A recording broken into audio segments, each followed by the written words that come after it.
Hello, ladies and gentlemen, and welcome to Owlet Season 3.5, Week 4, Day 2. I'm Corbec, joined here in the casting booth by Reuniclus, with the lovely Silent Marine handling production for tonight's Minors match between Hyperion and Talonfire. A pair of top-ranked squads here, Reuniclus, isn't that right?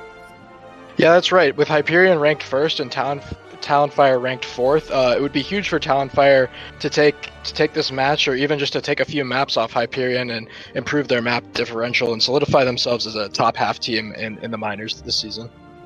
Yeah, so outside of the map differential, really in terms of wins and losses, there's not much between these two teams, right? Talonfire, I believe, is 5-2, Hyperion 6-1. So perhaps not as big of a gap as it might appear in those rankings, initially at least. Yeah, that's right. Talonfire would do very well to win this match and take Hyperion down, make them look mortal. Well, make them look mortal indeed. It'll be interesting to see too. We were talking actually when we were doing our mic check about this is the halcyon days, the big time for Roadhog, and I assume those kind of rush compositions are at least what we're going to be seeing these teams run. But how do you feel about this kind of dynamic that's beginning to evolve between a more of a Winston Diva versus the Roadhog Zarya? Like, which one of those do you feel is more effective? Yeah, it's really interesting. Hyperion makes the Reinhardt Roadhog rush comp look really good. And whenever I see them running against a dive composition, they seem to shred the dive pretty well with stuns, and they also run a McCree and Brig with that, and Talonfire also likes to prefer the dive comp, and they are pretty aggressive, and I'd like to see how those two clash. I think Talonfire is going to have a pretty airtight dive to compete with the Roadhog McCree kind of combo. Yeah, definitely. I mean, it's a hard thing to execute at any point in time, right? The dive, picking out the individual targets requires an immense amount of coordination, and to a certain extent, the pros, when we see it, they make it look easy, don't they, Reuniclus? So it's not. Totally. Yeah, it's not as easy as it looks. It's really not as easy as it looks. No, it's really not easy at all. But coming into Oasis here, first map looks like we're going to be in the library. I don't know necessarily if this is a map that favors that dive style. No, definitely not. The rush comp is definitely going to be a little bit favored here, for sure. We'll see what they'll come out with here out the gate. Hyperion, of course, the favorites to win, but not by very much. And Oasis is kind of the initial map here. Pick or choice, take one, I guess. Pick one, dare I say it, of Talonfire as we're coming out. And it does look like the brawl, at least, coming out from both sides, but with some variations on DPS there. Yeah, for sure. I'm not sure if we're going to be actually seeing this Symmetra coming out of spawn from Oakley. It might just be to get to the point a little bit faster. Yeah, we have been seeing, I guess, kind of this trend of Symmetras being run as these openers to get that teleporter out, right? And then push the team forward to give them a little bit of an edge. Yeah, it's almost even better than switching the healer off onto Lucio for that kind of boost onto point. Especially when your healers are going to be Brigida and Otto, right? Not a lot of speed there, but it does look like they'll be sticking with Oakley on the Symmetra here, and they'll take point early on. Hyperion, stuff and thanks there, throwing a fire strike in. Good hook up onto the high ground, pulls him down. No luck there, though, in taking out Holden. He's going to remain up there on the high ground, taking Wallet, trying to play a bit of an off angle, but it's Plasma who will go down first at the hands of Daz. Now it's Vati who goes down shortly thereafter. Dynamite coming in, mostly blocked there, but not a lot of choice here for Hyperion, but to back up and give just a little bit of space. Another hook coming in on Holden. Unfortunately, can't really capitalize on it one more time. And the early point take here in favor. Take that, Reuniclus. Talonfire is looking a lot better than I thought they would on this rough down comp. It may be the fault of Oakley playing that Symmetra, not something we've seen quite as often out of them.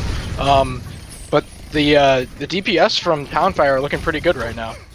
Oakley stuffing things going down, followed quickly by Lissaru. Really, unfortunately here, Optic on this Roadhog seems to have eyes only for Holden. I say that, though, and he pulls Dark Ember in and finishes him off. But once more, driven out the back gate here, and maybe reeling just a little bit is Hyperion. Yeah, Daz is looking really good on that Roadhog right now, for sure. He's getting hooks, he's getting entry frags. Definitely the deciding factor right now in these fights, as he goes on a flank. Oh, look at that! Speaking of entry flags, great hook there, pulling in Plasma. Plasma does manage to escape. But a Bob coming out early on. Unfortunately, Dark Ember will go down. Out comes Optic's Whole Hog, basically being used to zone out the Bob. Vati getting repaid in full as the counter Whole Hog coming out from Daz with a little bit of help from Bob there as well. Daz trying to get some value out of it. Neither of those Whole Hogs looking particularly great at this point in time. A Coalescence coming out now, as well as a Valkyrie, both support ults.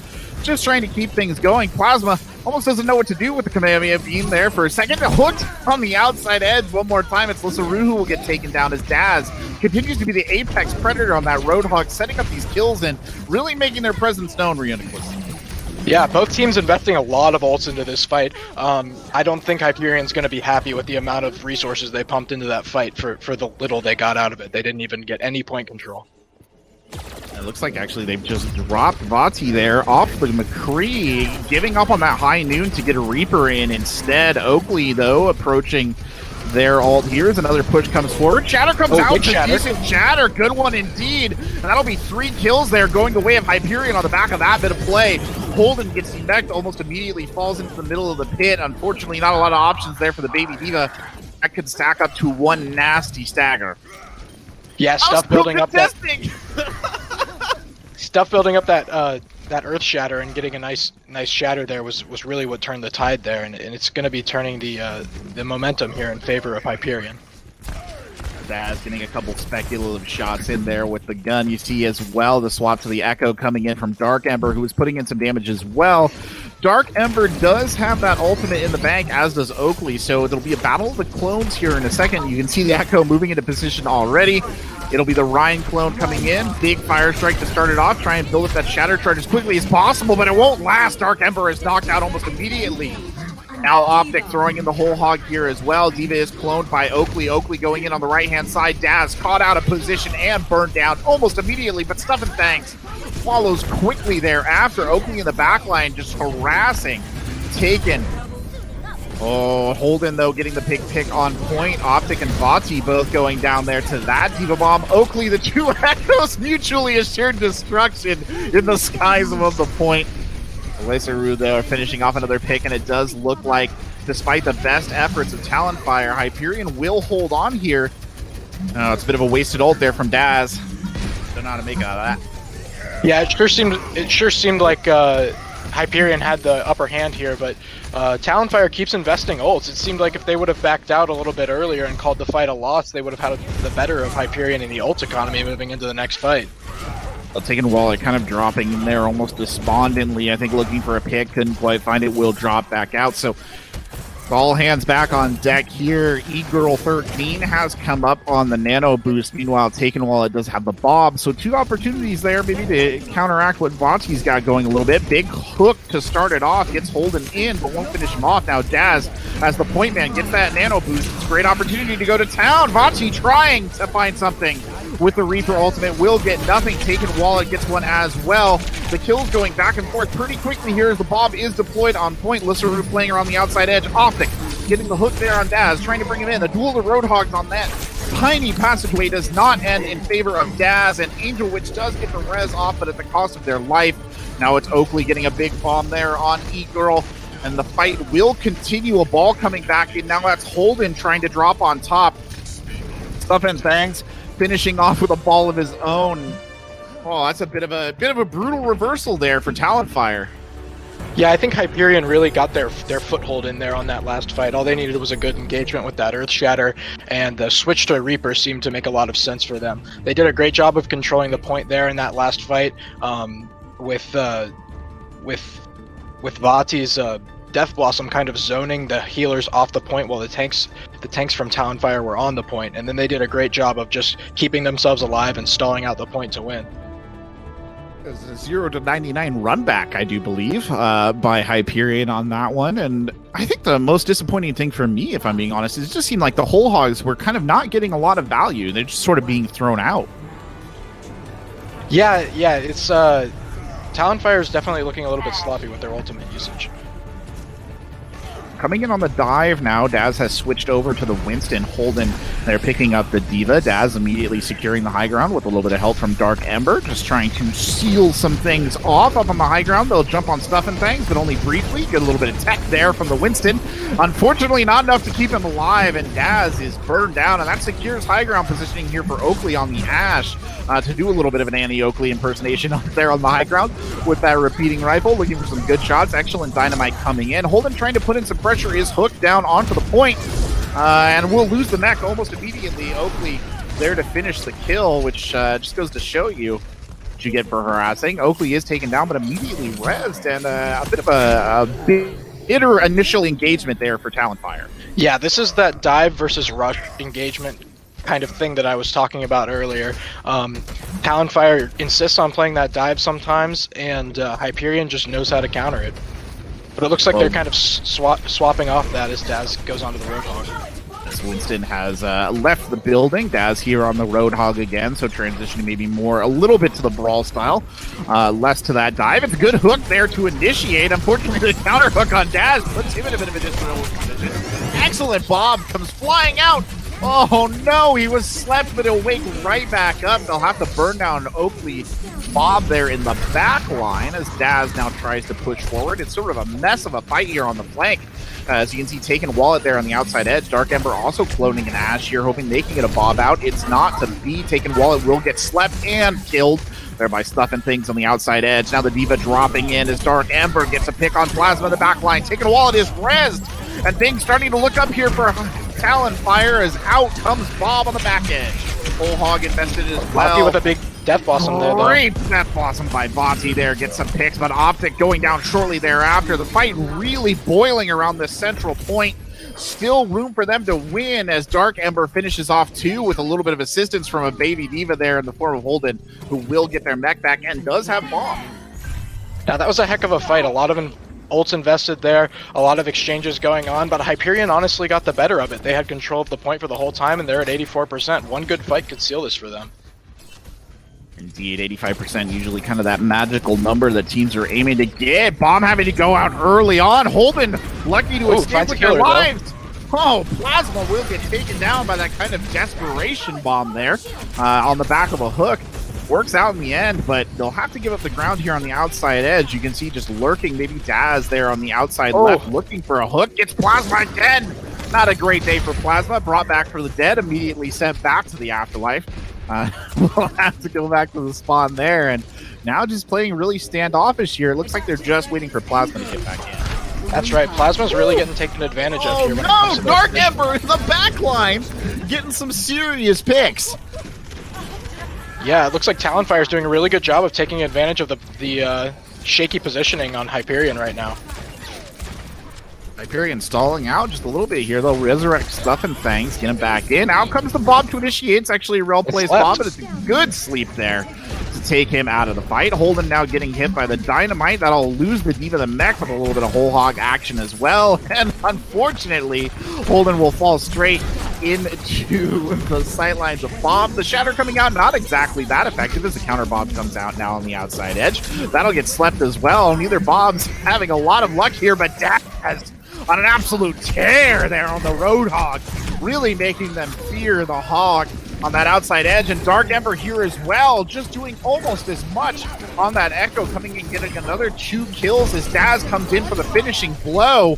And the two of them together, Daz and Dark Ember, the double Ds there, clearing things out and holding on to this point, pushing it up to 95%. Now we're in desperation time for a touch. Oh, are they even going to get a contest? They won't. Dark Ember finishing it off there on the Echo has been everywhere and nowhere all at once, doing major work there on the newest robotic addition to the roster. Yeah, definitely a huge carry there by Dark Ember and Daz. They were both taking advantage of every inch of space they could get there. Fantastic job coming back. Both teams now with the reverse sweep of the control map. Yeah, you're right. Actually, I hadn't thought about that. They did both get a reverse sweep there. It was a bit of an awkward shutout. I tell you where the transition for me at least was when they kind of lost Plasma those 2 times and were just kind of stalled out. Gave Dark Ember opportunity to farm, basically. That's right. Plasma got caught out and then got res and then got caught out again. Daz taking great advantage of the shaky positioning by Plasma there a couple times. Well, here we go again. Dark Ember shining a lot brighter than you would think on that Echo. Up and over the top already, trying to get a high positioning here. An early position by Stuffin' Things to Lone on the high ground. The rest of the team will come in with him. Running the double hit scan now on the side of Hyperion. Great hook on Dark Ember. Shuts down the carry DPS right away. Won't be having any of that. Great anti-nade comes in on the other side on Optic, who barely escapes with his life. Unfortunately, they will be able to get him back to full health. Daz missing the hook, but Vati will go down anyway. Take on Wallet with 2, and both the hit scans down on the other side. The early point flip coming in favor of Hyperion, but tenuous control at best. An excellent hook there on Holden, though, will take the D.Va out of the action. Now Daz decides to make their presence felt, pushing onto the point. Stuffin' Things getting some serious pressure here. The lone Reinhardt trying to hold on, anti-nated now. Really not much they can do about it. A slut Daz there, not going to be doing much either, but Plasma will go down. The fight just continuing on here as Vati rolls back into the point to try and contest. He'll get burned down as well, and the res there means that Talonfire in a relatively good position to hold on to this. Yeah, that's right. Talonfire was getting all the kills there, but Hyperion had control of the point, and that 25% is a significant number. Well, it sure is. Daz getting hooked early on. Daz not having the opportunity to heal. And Optic taking out his opposite number right away, and that's a huge loss here with only 19% on. Bob dropping in, but the counter Bob coming out on the other side. Double Bobs right now, shooting away, basically clearing huge sidelines. They can't quite seem to finish off this Bob in the back line. Stuffin' Things will finally get him down. Now the adaptive circuits are coming in. It's a great opportunity for a huge play out of Dark Ember if they can make it work, but it's a good whole hog there by Optic. Just to zone it out a little bit. Good chatter coming in on Alyssa Rubin. They can't follow up the kill. Holden desperately going for it. Holden taking a ton of damage, loses them back. Dark Ember comes sailing in over the top, but can make the kill stick. There we go. Finally takes down Oakley, but loses their life in the process. What an absolute brawl. Total chaos here on the point, but at the end of the day, it's Hyperion who will take it back. Another one of those second fights where both of these teams are just throwing all their ultimates in and seeing what happens. Optic on a bit of a tear right now, getting some major picks there. Plasma nearly caught looking again by Daz on the outside edge. Will get a good quick sleep in there to shut down the Roadhog. They'll pull Daz in as well. Optic can't quite repeat the magic on the last time. It'll take a little bit of help from Stuffin' Things. Hammer there to make that Roadhog go away, and then the kill feed lights up solid blue here as these first kind of tentative probe by Talonfire is thoroughly beaten back by Hyperion.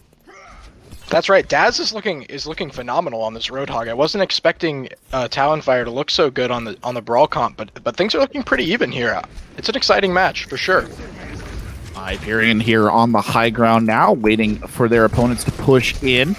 Couple of perspective swings there by Stuffin' Things. Not enough. D.Va Bomb coming up. Oh, just a little too short. Does get the barrier out of it, but probably wanted a little bit more. They're going to engage on the fight on the high ground, pushing up, trying to look for a good hook. Won't find it. Optic unleashing the whole hog. Bob flying in as well, just for a little bit of an added chunk there, and it'll be Oakley who gets the initial pick. Oakley with 2.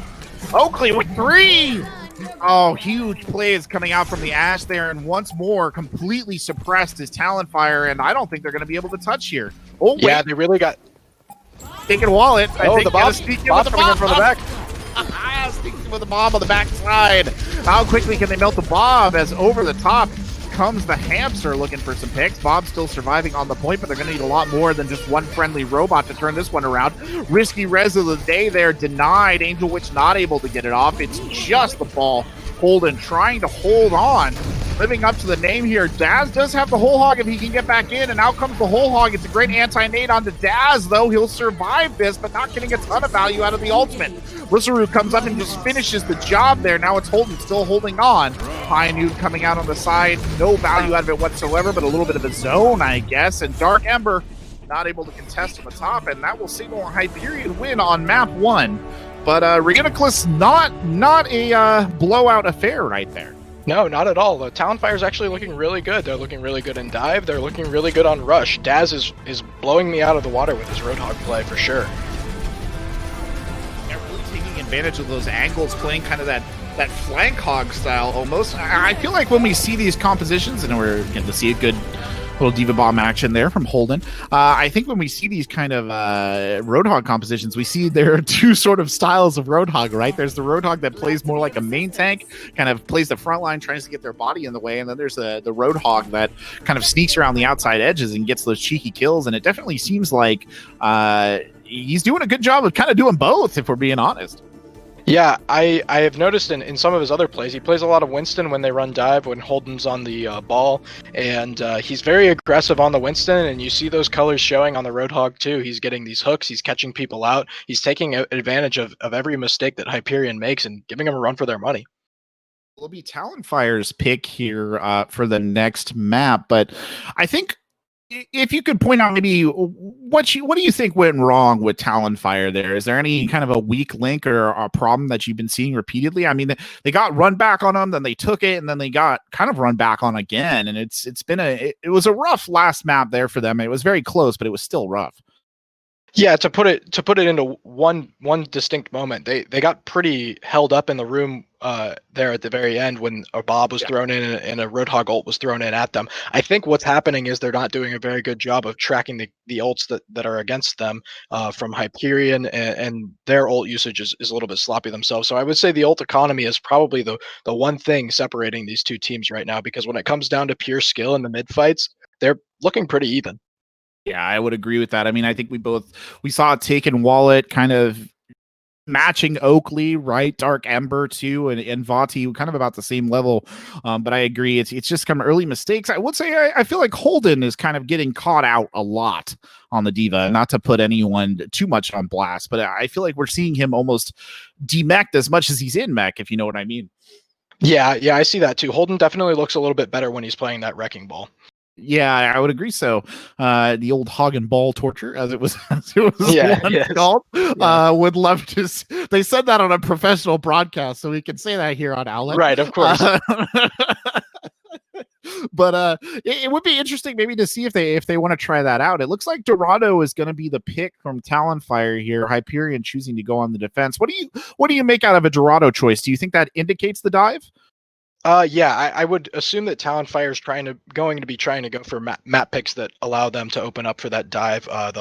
The ball and Winston dive with Daz playing that Winston and Holden playing that ball. That is the comp that they look the best on. But Hyperion is probably going to do a pretty good job of countering that with their own sort of stable rush comps with their Brig and stuff.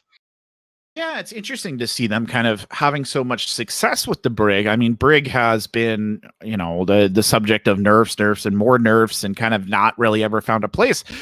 You would think in this meta in particular, we've not seen her get a lot of value, but Lissaru is doing a good job, I think, of kind of deriving healing and doing a good job of backing up Plasma Zana as well.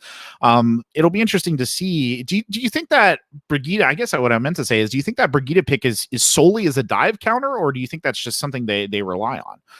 I think maybe Lissaru is just very comfortable on the Brig. It takes a lot of practice these days with all the nerfs, like you said, to get comfortable on that hero, and it takes a lot of work. So if that's just the hero that she's comfortable on, and it doubles as a nice dive counter as well, so I don't see a problem with that. Yep, very true. Super duper mega true, actually. It's a challenge to play Brigitte these days. Kind of gone are the days where people, I think, would think that she was super easy to play. It's hard. You have to have a really good sense of positioning. A lot of people would call Brig out as being a brain dead hero, but no. I mean, I think these days it takes a lot of skill to play her for sure. Yeah, I really liked Brig. I really think she's a cool character. I love her design, but it's a challenge trying to play her out there on the ladder. What with the Roadhog in and of himself is scary enough. Yeah, I agree. Yeah, just pull you in and edge you right there. We obviously see that poor Plasma kind of on that Ana being harassed by Daz on the Roadhog. But Plasma could do there. The nerfs are already in the pipe though for the Roadhog. Yeah. I fully expect to see those Roadhog nerfs go live. He's been dominating the meta the past couple of weeks. Now it's nice to see, because you haven't seen Roadhog in a long time. And if you would have told me that Roadhog Zarya was going to be a legitimate pick in 2020, if you would have told me that a couple of months ago, I would have laughed right in your face. I think it's fair. To be honest, funny enough, I am a support player by trade, but I was playing the other day, and I actually played Roadhog for the first time since he got his changes, and even I was like, my God, this is ridiculous. Like, Yeah, he there's not like feels a good. 7 kill streak or something, just literally farming. And I was like, he feels great. You feel all powerful, but maybe could do with some tweaking. All For things sure, yeah. considered. It's nice to it feels good to play, but not to play against. And those are like the That is two very balancing true. pillars of Overwatch for sure. Yeah. You want to hear that feels good to play and feels good to play against. And right now, Roadhog doesn't feel that great to play against. Daz is showing us that in this match for sure. Well, Lofty coming in here for optics, so maybe a little bit of a change there. In terms of the Roadhog play, Lofty, I think, is one of their Zarya players, so that's a little bit of a change up there. Stuff and Things, I think, plays more of the Rhine. Is basically not quite a Rhine one trick, but it is close. So Lofty coming in, she may be looking at a Rhine Zarya here. Hog is not listed on their kind of team card as a hero they play. That's what I'm expecting to see. It's a little bit interesting that they're making that swap, though, because I think Roadhog is a good counter dive pick, and they should be expecting Talonfire to be going with the dive here. So it's a little interesting. We'll have to see what happens there. Yeah, maybe they know something. I mean, maybe they just know something we don't. I mean, it's not as if the Rhine Zarya can't be effective against the dive. I mean, it certainly can. Bubbles are useful things, right? And it is, a fair amount of brawl damage up close, but certainly not, I would think, as effective as a Roadhog. But with his hook and his shotgun. I guess also it could be possible that we would see some sort of double shield composition coming in here, as I think Lofty is known to play Orisa and stuff too. So that might be something we would see, something cheeky like that. Actually, entirely possible. Dorado does have some long sight lines for a competent hit scan player to take advantage of. Kind of one of those maps I think that everybody considers still a pretty good Widow map. So. For sure. Oh, that's just cheeky. We'll see if those picks come through. Yeah, maybe we'll see a glimpse of that. Maybe we'll see a Bastion thrown on the payload here. Oh, no. Dirty is what that is. Well, they're starting off on defense there on Hyperion, so we'll see what they come out with. The old Protect the President still relevant, even in this day and age. Perhaps not at the highest tiers of play, because I feel like a Sombra Roadhog would probably... shred it. It's never a bad idea. It's always worth a try. It's not always a good idea, though, to be fair. Yeah, I expect to see Vati coming out here. Yeah, they're running the double cowboy, the cowboy-cowgirl composition here with their DPS players. Vati is known for some pretty flashy plays with the McCree, so I expect to see some of that shutting down some of the dive out of Talonfire here. The gunslinger combo right there. That's sure. That's interesting. I mean, double hit scan, I think, still really strong in this day and age. Hit scans do seem to kind of have that advantage over projectiles right now. But even saying that, I mean, Dark Ember coming out on the Hanzo, so it is a double sniper on the other side with Dark Ember and Taken Wallet on the Widow and the Hanzo respectively. And it looks like we'll be taking a quick pause, but Angel Witch there might have lagged out. The contradiction between Angel and Witch, just too much for the account to handle. That's a Mercy main name if I've ever seen one before. That's fair. That's fair. PC blew up. That's not great. So we'll hopefully nobody was injured in the explosion, and we'll get them back in as quickly as possible. I don't want to talk too much maybe about comps because I don't know how much the other team can see. They will, I guess, inevitably know, no matter what. But the Baptiste is an interesting choice. That's a fun one. I'm not sure exactly. For sure. We can't know for sure if Talonfire's staying on these heroes because they haven't come out of spawn yet, but we'll see what happens. A Baptiste would be an interesting hero picked here, especially considering they don't have a Protect the President comp, so I'm not sure exactly what the Bap's going to be looking to do, especially considering that D.Va is going to be flying around the map. Yeah, I mean, I love Baptiste. He's like, I think, my favorite support, but it does not gel well necessarily with those heroes that they have in. But again, I mean, kind of like we were saying about, Lissaru on the Brigitte, if it's just the sort of hero that you feel really comfortable with, maybe that's just the pick. I think there is always a danger, right, Reuniclus, in this kind of tier of play to get hung up on the idea of playing the meta when sometimes it's just more advantageous to play the heroes that you know and are comfortable with. Definitely, you see that in high level play even. It's true. Sometimes it's just best to put players on the heroes they play. Like when you throw Super in as a main tank player on the Shock, you have him play the Ryan and you have him run it down their throats. And sometimes that's just the best way to do it. Stick to your guns. The Occam's razor of comps. Sometimes the straightest way is the most effective way. Right. Doomfist is the one that I feel like people try and force a lot. Yeah. You know, he doesn't. Yeah, there's a fine line between being a one trick and playing what you're good at. Yeah, exactly. Indeed. Well, unfortunately, still kind of stuck waiting here. It sounds like might have been some significant PC problems there. There's good chat, though. Vati is trying to figure out who took Taken Wallet's wallet. So a bit of a mystery going on there in the chat, but we'll see. I am the wallet that was taken. Okay, it all makes sense now. It's all falling into place. Not much of a mystery, really, at the end of the day. I don't. We're seeing Taken Wallet showing that Widowmaker pick here. We'll see if that's something they're going to stay on as this map goes on. I haven't really seen any gameplay of Taken playing that Widow, so we'll see what happens here. Definitely a hero that can take control of the game. 100%. I mean, a good Widowmaker is one of arguably the scariest thing, I would say, in all of Overwatch. One that really knows what they're doing and is able to actually hit those headshots, can, like you said, just completely take control of a map. And especially on the first point of Dorado, right? This is kind of one of those classic Widowmaker maps, huge, big, long sightlines on the first road and then on the bend as well, going into the fountain. Just a ton of space. We might just take a break here, I think, as it doesn't seem like we're going to be getting anyone back in soon. So you are watching Owlet 3.5, season 3.5. Love those 0.5s. Day 4. Oh, wait. No. Oh, good. Preempted me. There we go. Looks like Angel Witch is back. See, that's all I had to do was say that we were about to go to a break, Reuniclus, and it opens it wide back up. Caster Curse in the most meta of fashions. Is that a curse or a blessing? I guess it's sure. Caster Blessing. Caster Blessing, sure. I promise to use this power for good. Looks like they're ready to get started. And actually, to be honest, Jesus Freak taking credit for the reconnect. I appreciate that. Don't know how much truth there is to that, but hey, whatever. I'll take his word for it.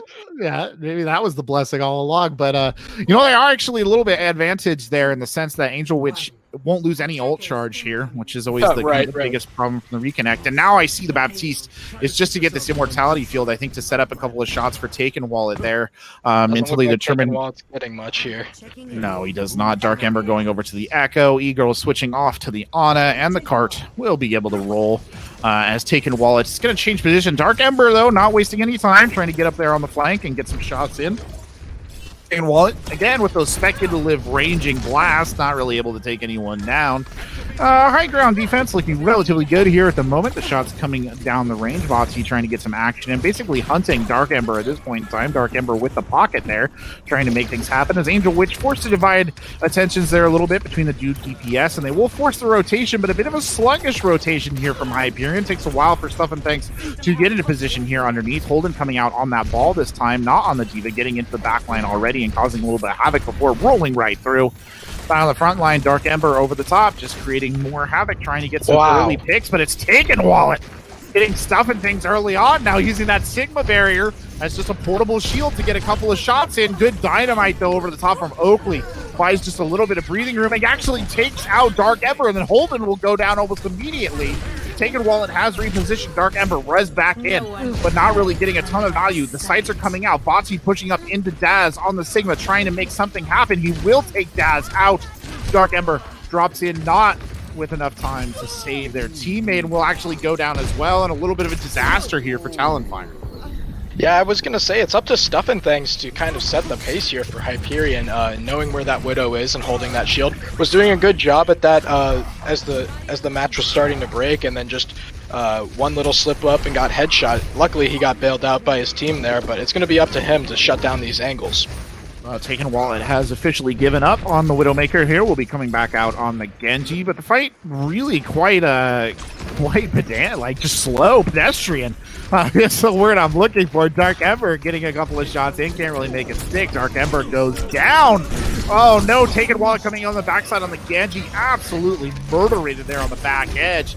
Sigma's Gravitic comes up, but no real luck to be had from that. It will enable the res of Dark Ember, but Dark Ember not getting a lot of value either. Really struggling here to make either of these picks stick. Holden there on the ball, not getting a lot of value. Drops in over the top, tries to get something done. Is anti-nated for his troubles. Daz pushing forward is absolutely murder-rated there on the front line. Not a lot they can do, and once more, Talonfire just forced to back up. Yeah, and E-Girl stuck in the health pack room here. I'm not really sure what's going to happen to them. It doesn't look like they're being scouted out at all. We'll see what happens with that. Oh, Angel Witch getting taken out early. A good shot from Plasma there to finish off what was already done. E-Girl really needs to figure out what to do. They've got a nano boost. They're going to use that as an opportunity to sneak out. They use a Daz bubble to escort the Ana back behind friendly lines. And the adaptive circuit's coming in from behind. Oh, they'll get an Ash out of that, so there's an opportunity there for them to make something stick. It won't last, though. Dark Ember pretty much immediately taken down. They do still have the Nano if they choose to use it. Nano coming out on the other side instead. Big shatter there over the top. Gets Holden. Holden's grabbed as well. Good anti-nade on the other side. They'll actually Nano the monkey into that anti-nade and see what he can do as he'll get into the backline and try and cause havoc, but he won't survive for very long. He drops out of sightlines of his healers. And Dark Ember now trying to take much advantage of the space that Winston paid for with his life, but can't really seem to make much stick. Taking Wallet, though, winning the slow battle of attrition here. It's just Plasma on the back. And now they turn around and face Stuff and Things on the front line. And finally, after minutes of trying, they will get the breakthrough. Yeah, I will say, I think what was holding them up there is Talonfire was taking a lot of slow fights against Zarya, and that's not something you want to do. She was just building up that charge, holding on to it, and melting people down, and I think that was really what got them hung up there.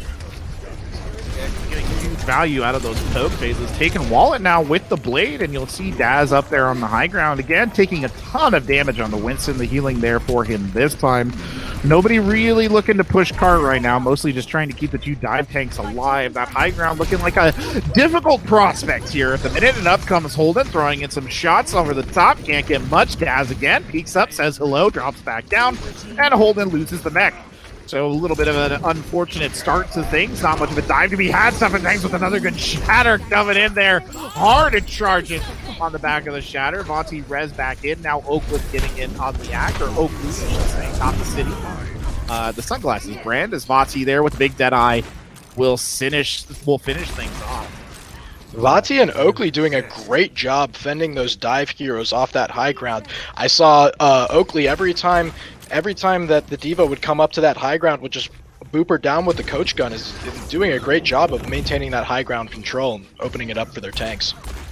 Yeah, the dive really struggling to find traction here. Daz once more looks to jump in. Up to the high ground they go. The Winston struggling just a little bit. This is the most coordinated dive they've seen. The Nano Blade coming out over the top as well. Now there's an opportunity Can't find anything. Taken Wallet, can't find anything at all. Stuff and Tanks getting the Nano Boost. Completely invalidates the Genji's blade. Nothing to be had for it at all. Another abortive duplication there as well from Dark Ember. Has taken Wallet, goes down, and Holden loses the mech almost immediately. Taking his res back in, but Daz picked out of midair on the Winston. Can't make anything stick. And currently a sleeping Zarya is holding up the car. Now Plasma gets taken down in the backline. Finally, Stuff and Thanks is res back in. Dark Ember dies up over the top to the Dynamite. Long and slow, painful death there as Vachi just comes to finish it off, and Talonfire looks completely listless here. That res by Lissa was huge there, getting Stuff and Things back up with the Earth Shatter that he built up as a result of Plasma's Nano in that fight. It wasn't looking great for Hyperion there, but I think that res really turned the tides.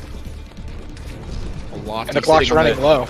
It sure is. Lofty sitting on a grab here. Vati with the High Noon in the pocket as well. No ultimates on the other side. Up comes Daz on the Winston, checking in. Can't get much. High Noon comes out. Dark Ember down.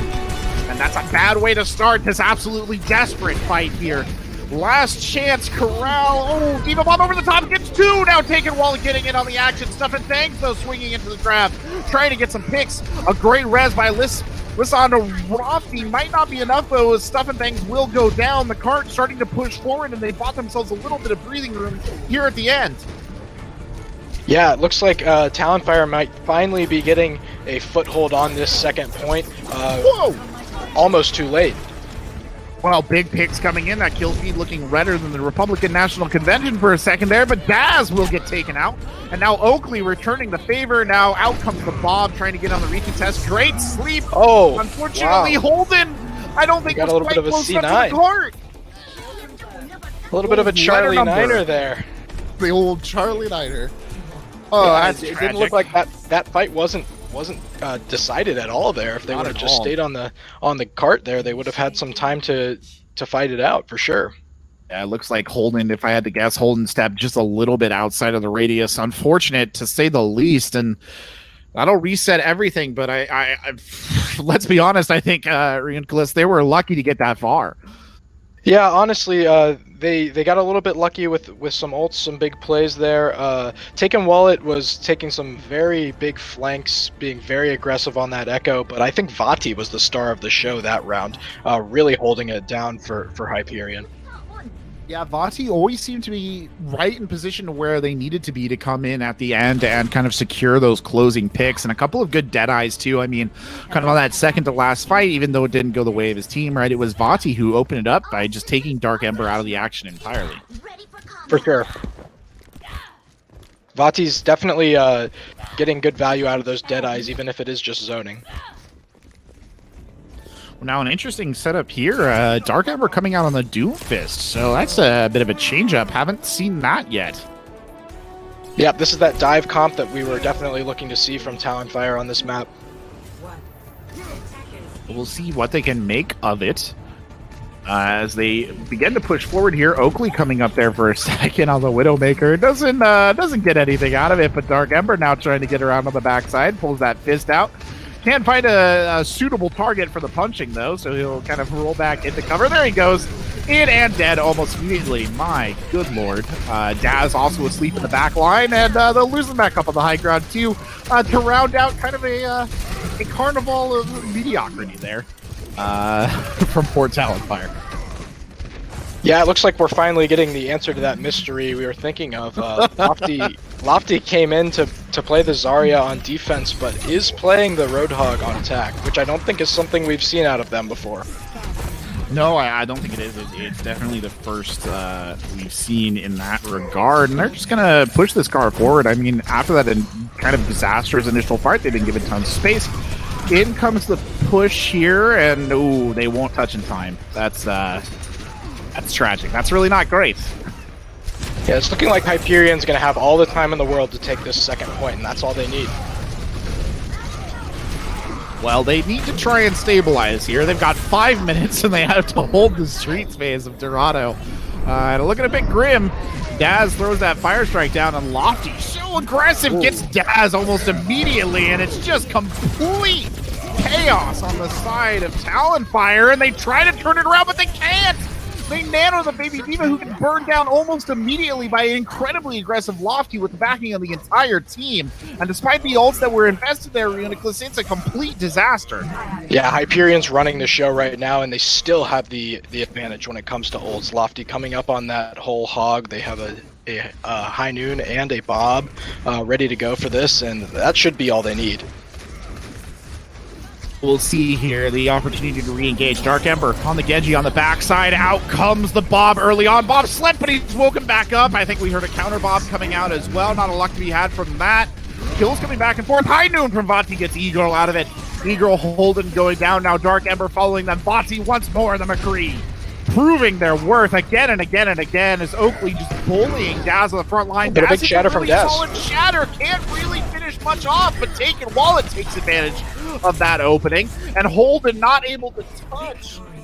And oh no, I think they'll be wanting that Dorado defense back. For sure, Hyperion definitely looking like the dominant team here on Dorado. The teams looked a lot more evenly matched when they were on Oasis, but Hyperion's definitely showing why they are the #1 ranked team here in the Owlet Minors. Gosh, this is a brutal series of play now wow. On this play of the game. Oakley with the nano boost on top of everything else. The nano boost combined with that Valkyrie damage boost is terrifying enough, but the whole team was there to just kind of shut it down and push it forward, and Hyperion really putting in a statement there on that one, I would say. Yeah, it's not often that you see the nano boost on the Ashe. It's more often that you would see it on the Yep. Bob. But with all that damage boost being pumped into the Ashe and having faith in your DPS player, those are the kinds of plays you can see coming out. And when a team like Hyperion gets their confidence rolling, that's what you get. Yeah, it was definitely a statement game, to say the least, right there, and just rough. It looks like we'll be going here to a halftime break, so just a brief period for the teams to catch their breath. Talonfire, I think, probably needs to reassess a little bit on the backside of that. That can't have felt particularly good. They're definitely going to need to consider very carefully which map they select next time, because I think the map choice might have gotten the better of them this time. Yeah, you kind of can't help but feel like maybe they came out with a plan and it just didn't get executed the way that they thought it would. I think that was definitely the vibe that I was getting on their defense. Right, it seemed like they had something that they wanted to execute, and they just never got comfortable. I after that initial kind of series where Dark Ember went in, just got immediately murked. You had Daz asleep in the back line. I feel like we never saw them kind of level out, for lack of a better word. That's right. You saw Dark Amber on that Doomfist you mentioned at the beginning of that round, and nothing really ever came of what we were seeing there. Yeah, unfortunately, it's not a lot you can really do when things start to go wrong. One of the most difficult challenges you can have is just to set the ship back up right. Well, it's been a close first match and maybe a less close second map here in this week 4 day 2 matchup between Hyperion and Talonfire, but Talonfire not completely out of the woods yet. I'm Corbec, joined here by Reuniclus with the lovely Silent Marine in the production booth, and we'll be taking a quick break here, but we'll be back with more Owlet action right on the other side of that, so don't go anywhere.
You just gotta keep moving forward.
Hello, ladies and gentlemen, and welcome back to Owlet Season 3.5, Week 4, Day 2, and it's a match between first seed Hyperion and 4th seed Talonfire, currently ongoing. Hyperion 2-0. I'm Corbec here with Reuniclus as my co-caster and Silent Marine handling on my production, and well, Reuniclus, that last match was a bit of a statement from Hyperion. Definitely. Hyperion definitely getting the better of Talonfire on that one, even given that Talonfire went ahead and picked the map. It's also interesting, Talonfire's going for the Numbani pick here, where we would normally see King's Row.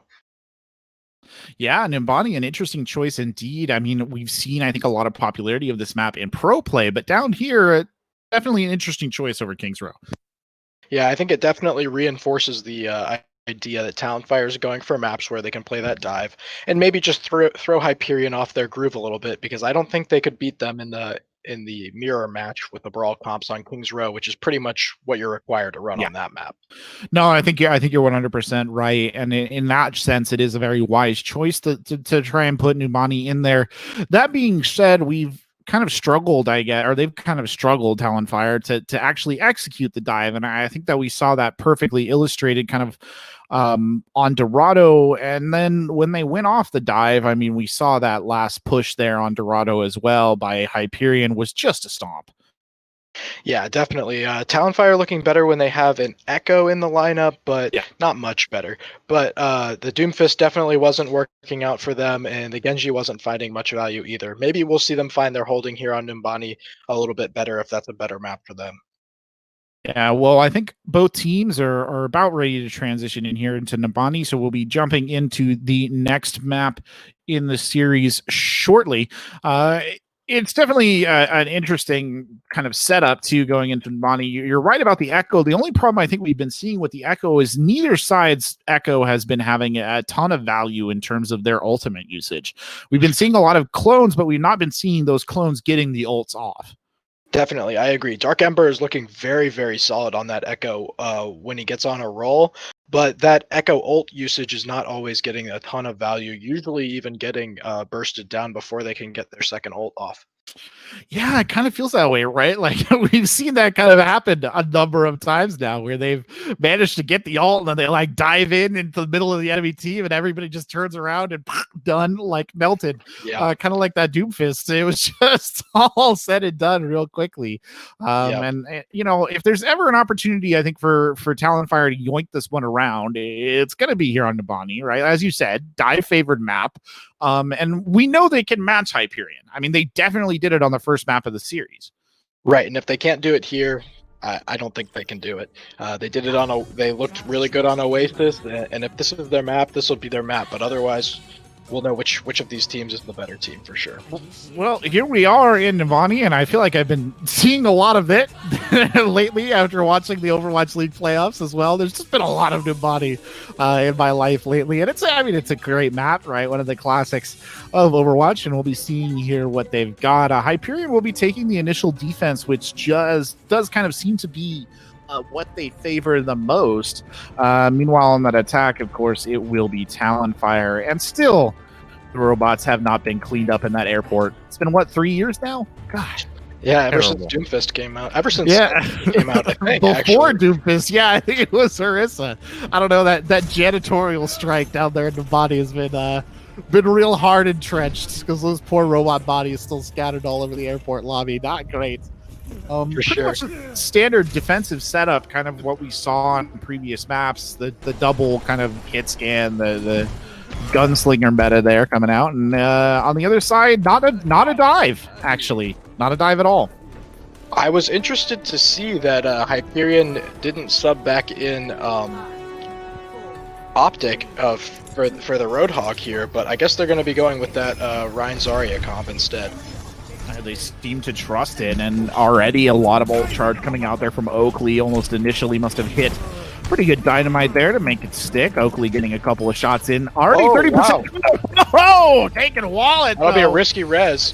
Takes one out, and Lysa will go in and get it, but not quite as dangerous situation because you saw Dark Ember trying to take advantage of that on the Doomfist. Now taking Wallet basically playing alone on the low ground, trying to get some shots in. Meanwhile, a lot of brawl just happening in the tiny room there. Those familiar deadly stairs for anyone who's ever played attack on this map. Stuff and Things getting dragged in. It hasn't quite been finished off there though, and Stuff and Things definitely, I think, counting his lucky stars. Dark Ember on this Doomfist though, really struggling to find value as taking Wallet gets taken down. Wow. There's the jump. He was looking for it. Dark Ember comes in and completely crushes the Mercy in the backline. He's not done yet.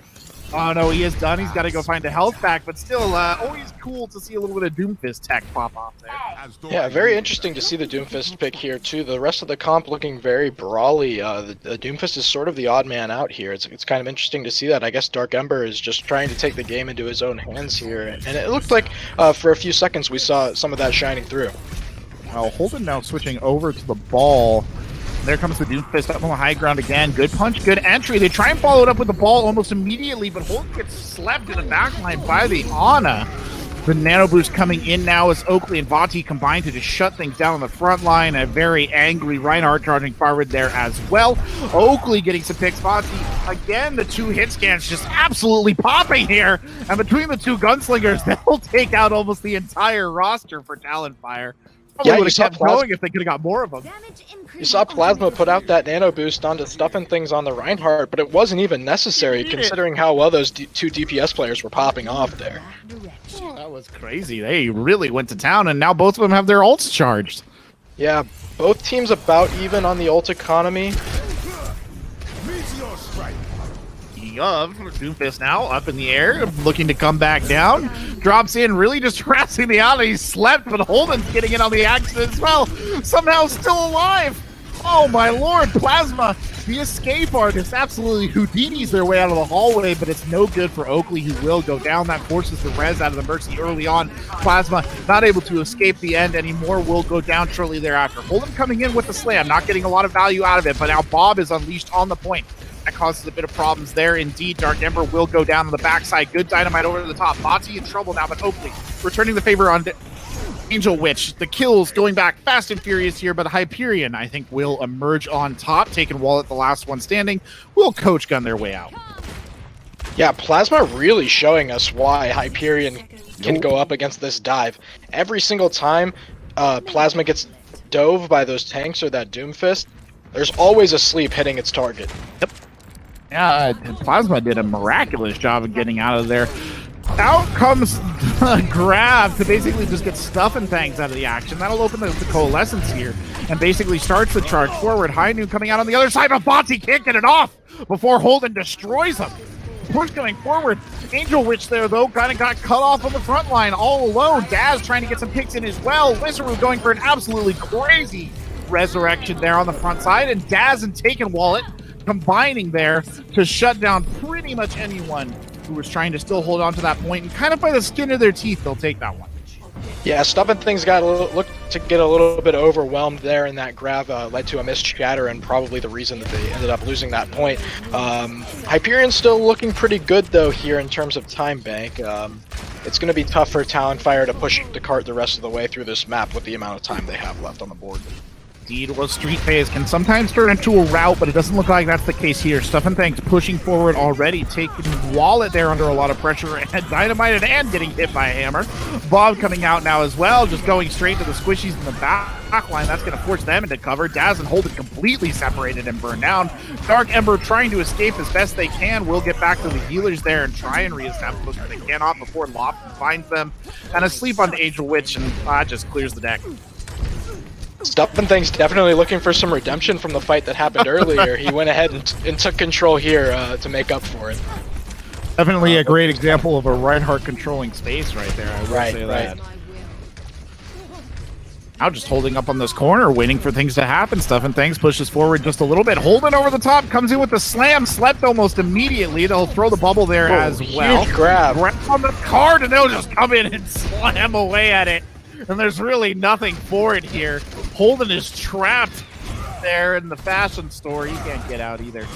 That's bad luck. The tanks from Hyperion are just controlling the game right now. That combined with Oakley's fantastic dynamites, it's just going to be really hard for Talonfire to take any room here. Well, Oakley, speaking thereof, was looking for a cheeky off angle there, decided that they didn't quite want it. Now they're over the top again. Holden comes in for the slam. Now it's a good slam and a good bob into the grab. Now they should be able to get some picks out of that, and they most certainly do. Stuff and Things in the back line, trying to take Taken Wallet out of the action.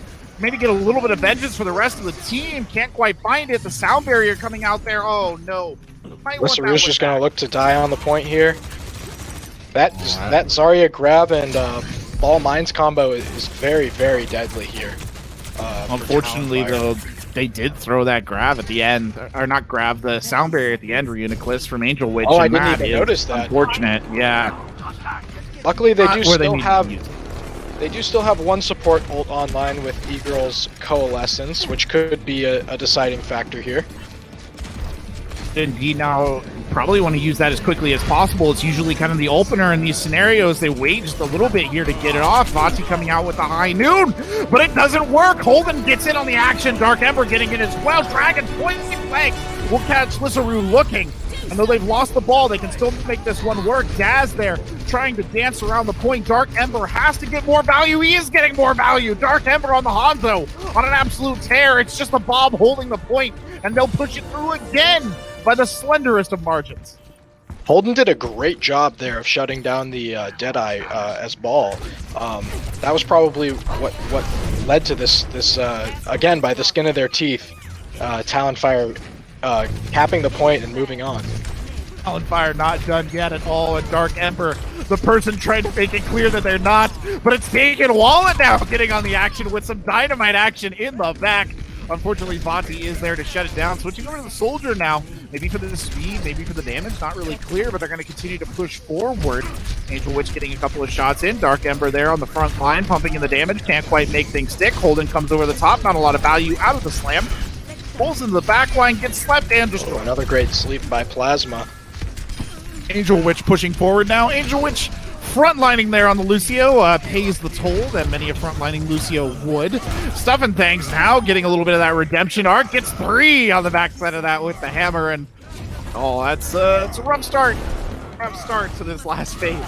Talonfire is going to be looking for a huge grab dragon here. It looks like they're going to have 5 of their 6 ults online for this last fight. So as long as they can get a good contest in and get a grab dragon, this map is looking very doable for them, but it is going to be close. Holden waiting in the wings there with the Mines. Going to come over the top and initiate. Mines coming down in the middle of the street, drops in. They're backing off. The grab comes out on the other side. Daz needs to get a grab out. The Dragon Ball coming in, not quite as effective as they would have liked. Only Lofty taken out by that one. Bob is thrown in it as well, but Taken Wallet will manage to finish off Vati on the backside of it. A lot of trouble there for Plasma, who's forced back into hiding. But you can see Stuff and Things coming around the backside. Has the shatter. Poor gets man. Daz. Can he turn it around? No, he's burned down almost immediately. And Talonfire making a real solid push here as that slam comes down and takes out Lissaru on the Mercy. They're continuing to fight here, continuing to push forward. Stuff and Things desperately trying to hold on to the front line. Vati there as well. Lofty in the pocket too, but Stuff and Things and Vati cannot hold on. Lofty and Bob just trying to keep this one alive as Oakley comes in over the backside, but the bomb is taken down. Now it's Oakley and Lesseru dropping onto the point, but the full might of Talonfire is here, and they will not be denied. Lesseru still alive somehow in the midst of all that. That little Lucio dancing, but can't dance hard enough to keep things going, and they will complete though in no time in the bank. Talonfire showing us that even when the odds are stacked against them, they just keep eking out these points, and they've earned it for sure. They sure have. They've still got teeth. Whatever might have happened on Dorado clearly been forgotten here, because some brilliant last-second pushes there. We could maybe talk about the usage of ultimates on that last phase. Could have been a little bit more efficient, but I mean, they got it done at the end of the day, Reuniclus, and that's what matters. They had all their ults banked up for that last fight, and honestly, when you have all those resources, it's hard to make enough mistakes that it turns the tides there for you. That grab dragon, it didn't exactly find the value they were looking for, but they found it in other ways with taking Wallet's Bob. That is true. Yeah, it wasn't exactly the Dragon Ball combo you want to make a wish on, but certainly the Bob. I think was the deciding factor there. It really forced plasma stuff and things in Lesseru out and around to the backside, and that was what opened it up. And now we see what they've got on defense, and it looks like Dark Ember is going to be sticking with that. Hanzo, Holden, and Daz coming out on the Diva and Sigma, respectively. And then Taken Wallet will be picking up the Junkrat. What do you make of this kind of projectile hero-based defense? Really interesting to see the Junkrat, especially. I think the Junkrat's going to be looking to get the Team Hyperion stuck in this sort of high ground tunnel with the throwing the grenades in there. We'll see how effective that's going to end up being. Well, if there's anything a Junkrat player likes, it's a bunch of enemies in confined spaces, and they might indeed get the wish here. Taking Wallet kind of runs back a little bit, maybe bit off slightly more than they can chew, and the grenade spam has already started, and it's already been ignored by Hyperion, who are just going to jump around the backside, and it takes them a second to figure out what's going on here on the defense, but it's a good sleep on Lofty there. We'll slow this entire thing down. Oh no, Taken Wallet tries to take the 1v1 versus Vati on the backside, and the rest comes in from Angel Witch, but it cost Angel Witch their life as well. Now that's just absolutely disastrous for the first point defense, because Holden loses the mech and Dark Ember goes down, and it's like watching the dominoes fall. Oakley here with 3 picks from that uncontested high ground position, and it's a lone Daz on Sigma in the back line. Oh, he can't even get there to contest. He's just taken out of the action, and Hyperion, they crushed those dreams pretty quick. It all started off with that very wise decision to avoid that high ground tunnel with the Junkrat, like I was talking about. That's definitely not somewhere you want to be with the Junkrat on the enemy team. And then Vati just took control of things and started bursting stuff down. Angel Witch tried to kind of eke out a res and open space, and Vati completely denied her of that. Unfortunately, Taken Wallet there trying to kill Vati in the back line, and Junkrat versus Soldier is not a good matchup for the Junkrat. Let's just put it at that. Especially not out in the open. Actually not out in the open and at a distance as well. But what's happened has happened. Now Taken Wallet looking for maybe a little bit of a redemption around here on the back line. Got the ult if they wish to use it. Daz getting a good initial pick there on Lofty. That'll force an early res out, which could set up a really good tire if Taken can get it off. And he'll hold it up there on the high ground for just a half a second. Oh, Vati destroys it. But Vati goes down almost immediately. Vati, the bane of existence for Taken Wallet. Not enough. Lysaru there. Can't talk about it without saying that there's a little bit of Mercy Blaster action, but not enough here. Dark Ember getting 2 on the backhand side. And that's a great return there as you see the lone Mercy firing away, hooked in, brought down, and Vati can only watch as their support is just taken out of action.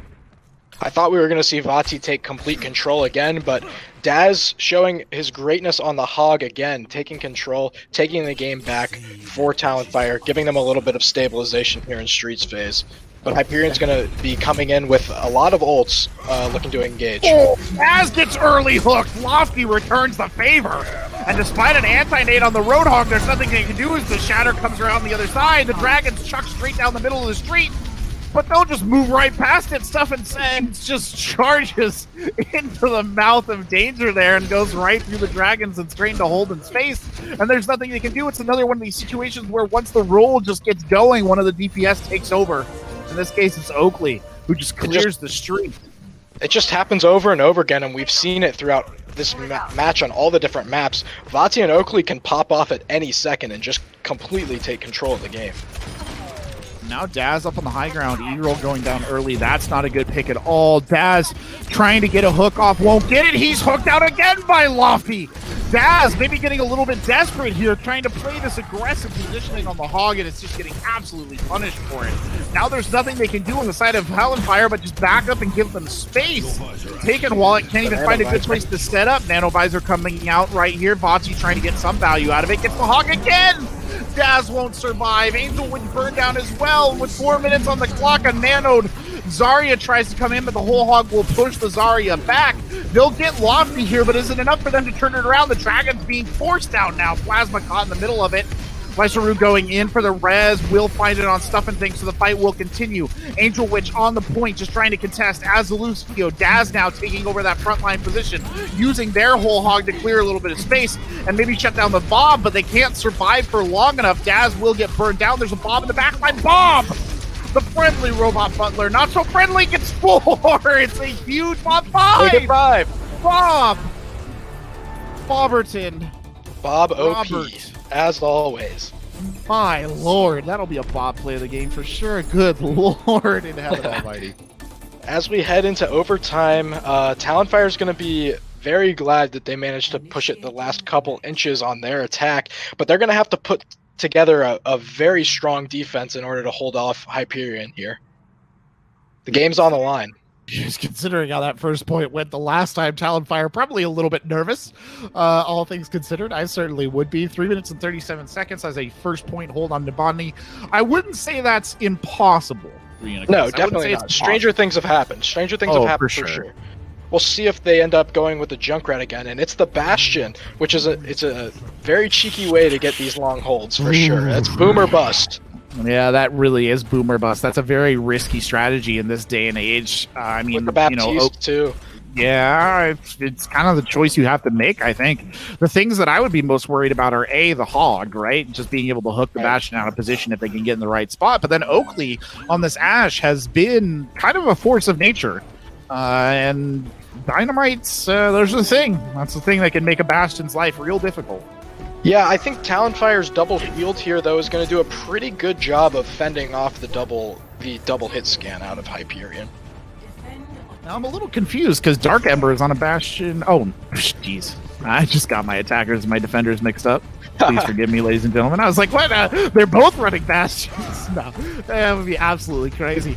Lofty coming up now with Stuff and Things on the high ground. And yeah, sure enough, the cat's out of the bag there. The Bastion is in position and he's firing. And they're not getting any value here at all, though. They're just going to rotate in. And now they're attacking from multiple angles. Stuff and Things basically going to try and force the corridor here. Holden trying to hold him back. Plasma will get taken down. There's the charge going into the Bastion, but he won't make it. Dark Ember turns around and just sprays and prays.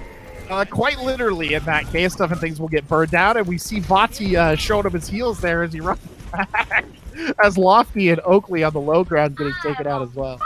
Now, we thought Dark Ember on the Bastion would really be the deciding factor here, but Taken Wallet showing their skills on the Ashe is really what turned the tides of that fight. Now, we're going to see if Hyperion ends up changing anything up in their team composition. It looks like they're not going to. They're just going to run it up again. Well, they're going to try and go for a low ground push this time. Stuff and Things pushing forward just a little bit. Dynamite over the top early on. Not maybe as much as they would have liked out of that, but there's some indeed. Stuff and Things on point. Dies almost immediately, and that'll precipitate the tank ultimate there from Dark Ember, who precipitates some artillery shells onto point and the surrounding areas. Vati just takes discretion is the better part of valor there for the soldier who will jump off the edge of the map, and Lofty falls prey to Angel Witch, and that'll force a reset again, but no major team changes coming out on the side of Hyperion. They're going to keep running it back. It seems like we're seeing a little bit more of the boom than the bust out of the Bastion here. This strategy might actually be working, and Hyperion has no major ults to work with right now either. Now, Bastion stocked high at the moment, but the market crashes quite quickly with a Bastion when it does go. Vati underneath now, trying to get some shots in there on the soldier, just pressuring the shields. That'll cause a brief moment. They sleep to Ryan, but Daz gets right back up almost immediately. Dark Ember getting a little bit of happy feet there on the back line. They'll actually drop down for the charge on Stuff and Things, And Lofty now in danger as Plasma pushes up underneath. Plasma trapped in the spawn doors there. They're trying to get Sigma out of this fight, but it's great play by Daz there to protect Holden, who just rotates back, and Dark Ember sets him in position and polishes off the last couple of members of Hyperion on the back line, and Hyperion looking a little stumped here. Yeah, they better consider themselves lucky they have so much time to build up ults, because that's what they're going to need to do, is get some really good ults off here. They're probably going to be looking for a Shatter and a Nanovisor, Nanovisor, and they're going to be looking to use Bob for some pressure on the point. Well, we say that, but the ultimate bank is building up here as well for Talonfire. There's an early Dynamite there just kind of checking the corridor. They'll come out almost immediately, straight into the gut of the fire. Counter Bob's release. Bob underneath, enough to put in shield damage. The Gravitic Flex coming over the top. The Rock comes in as well, and Taken Wallet, really the one who's just finishing him off here. They'll lose a Bob. The Shatter comes in. Oh, Holden's been taken out now, though. Oh, things may be starting to slip away here. A Tactical Visor coming out from Vati. It might not be enough, though. Vati's taken out by Taken Wallet. They'll throw the barrier on the backside just to cause problems with Azaria, who's trying to come on the backside. They got nobody for point. That hallway, and there's nobody on point as time ticks down. And sure enough, we got the Tracer from Oakley. It wasn't impossible, and they've definitely done it here. A desperate touch here from Plasma, not enough. And really, Hyperion not able to pick the pocket of this Bastion defense, and the lock remains secure. Wow. Didn't see that one coming, if I'm going to be absolutely honest. Oh, wait, is this a best of 5 or first to 3? I do believe it's first to 3. Okay, so I guess we are going to a fourth map. Great hold there by Talonfire. Actually, a great showing on the Bastion. As we look at this play of the game from Oakley. Bobber did get robbed right there. I'm very surprised we didn't see that Bob 5K. That was that was epic. But Oakley, look at that, 71% kill participation. Talk about cards, my God. And that's crazy considering how much of an impact that Vati had on the DPS as well. Yeah, the 2 DPS really standing out there for Hyperion. Hyperion must be feeling a little bit of frustration right now, Reuniclus, because that had to have been difficult. That's always a frustrating thing. For sure. Now, do we know who has the map pick in the event of a draw here? I would assume it would be last loser. So Talonfire will get the map pick now, gives them a little bit of an advantage, and so they'll pick on. But I mean, it breaks my heart a little bit when I see a team that struggles to pick the pocket. But Hyperion never really made very many swaps. They just kind of ran the same thing into it over and over again and expected a different result. Yeah, we're starting to see a little bit of a chink in the armor of Hyperion. They might be a little bit too comfortable on the comp that they run. Yeah, it could be right. I mean, definitely not going to sit here and say it's an easy thing to kind of, pick apart a Bastion, right? Especially on Nobani, but that was not an easy one. And I don't know. It's at the end of the day, right? This is still a draw. And I think we could pretty successfully say that on attack, Hyperion, when they came out on the attack, Hyperion basically wiped the floor with Talonfire. Talonfire struggled mightily on the defense. And it wasn't until they got that Bastion setup going in overtime that they finally looked like they had a little bit of a semblance of kind of security. Yeah, and that's the story of Talonfire's life in this match. They seem to always take control at the very last second and just eke out exactly what they need. And that's what they did there with that Bastion on the end. It looks like we're going to be heading to Hanamura for the fourth map here. I mean, again, this is another situation. You could see the Bastion come back again, and I don't doubt that the temptation will be there for Talonfire, considering just how well it worked last time to run, at least on the first point, a Bastion defense, and it definitely can be effective. Would not be surprised at all to see that, considering it's what they've had by far the most success on tonight. Dark Ember was popping off on that Bastion, and Taken Wallet was popping off on that Ashe, so I wouldn't be surprised if we see something a little bit more stationary out of Talonfire as compared to their normal dive composition. We'll see what they've got in the tank here as we go into Hanamura. Obviously, Talonfire kind of sitting in the seat where they have to do a lot of work to get back. There's a mountain to climb. That draw might have been a little bit of a momentum shift, but just how much of a momentum shift, it's hard to say. Doesn't look like anybody will be making any swaps, so Lofty will be staying in, as will Stuff and Things. So it looks like they won't be maybe coming to rely on that Roadhog. Probably still be running the Rhine Zarya. Yeah, that's what I'm fully expecting to see out of Hyperion here. So the Bastion might be another good pick out of Talonfire again. I'm expecting to see it, honestly. Well, I say that, but Lofty's Roadhog was actually quite effective. That's true. That's true. Daz got caught out a lot by Lofty's Roadhog on those early hooks. I mean, we saw kind of one go the way of Daz, and then a whole multitude go the way of Lofty. And I do kind of wonder, I mean, was that just frustration on Daz, kind of forcing him? He was taking positions that might not have been entirely wise, or is it really a kind of a skill differential? Hard to say. Yeah, that's true. Daz has a lot of was looking very, very strong on the Roadhog on our first map, and Lofty is a player we haven't seen play Roadhog at all, and she's coming out here showing us that she really does have what it takes to play against some really good players. We'll see what they can make of it. Looks like they're just getting the ready up here before we get started on Hanamura. Another one of the classic maps. I do like Hanamura. It might actually be my favorite map in the entire game, at least visually. That's a hot take for sure. No, I said visually. Oh, visually. I was gonna say aesthetics. Yeah, it's one of the classic maps for sure. Maybe not in the best of ways, but some long drawn out matches we've seen on Hanamura in the past. Oh no, I agree. It's the cherry blossoms. They do it to me every time. I quite like them. Also, that random arrow sticking out of the floor. Right. They call it Dranamura for a reason. We might see another draw here. Dranamura. I'm not. Funny enough, I've not heard that. Not in a long time. You haven't heard that before? No, that's the first. Dranamura makes sense. Definitely is that kind of a beast for sure.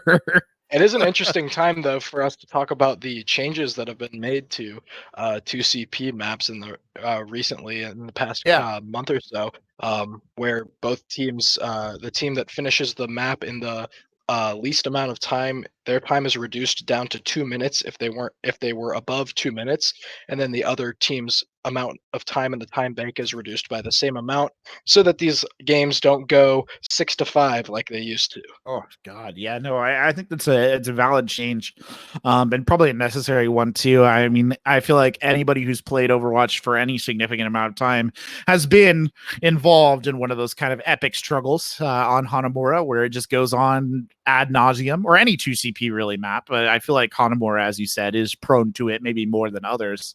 And yeah, definitely been there. Definitely okay with those changes. Yeah, it doesn't feel good to lose a game that took an hour in Overwatch, or even to draw. It's true. It's yeah, I don't know. I don't know what the longest I'd be prepared to sit and play on an Overwatch game is. I've played some long games, but yeah, for sure. I think they call it 6CP, they call it 8CP. We won't be seeing any of that anymore. I think it was Battlefield 1. They have a game. They used to have a game mode called Frontline where you were like taking flags, going back and forth. It was like Push, the new Overwatch 2 mode. And when it was initially released, it didn't have a time limit. 4.5 hours.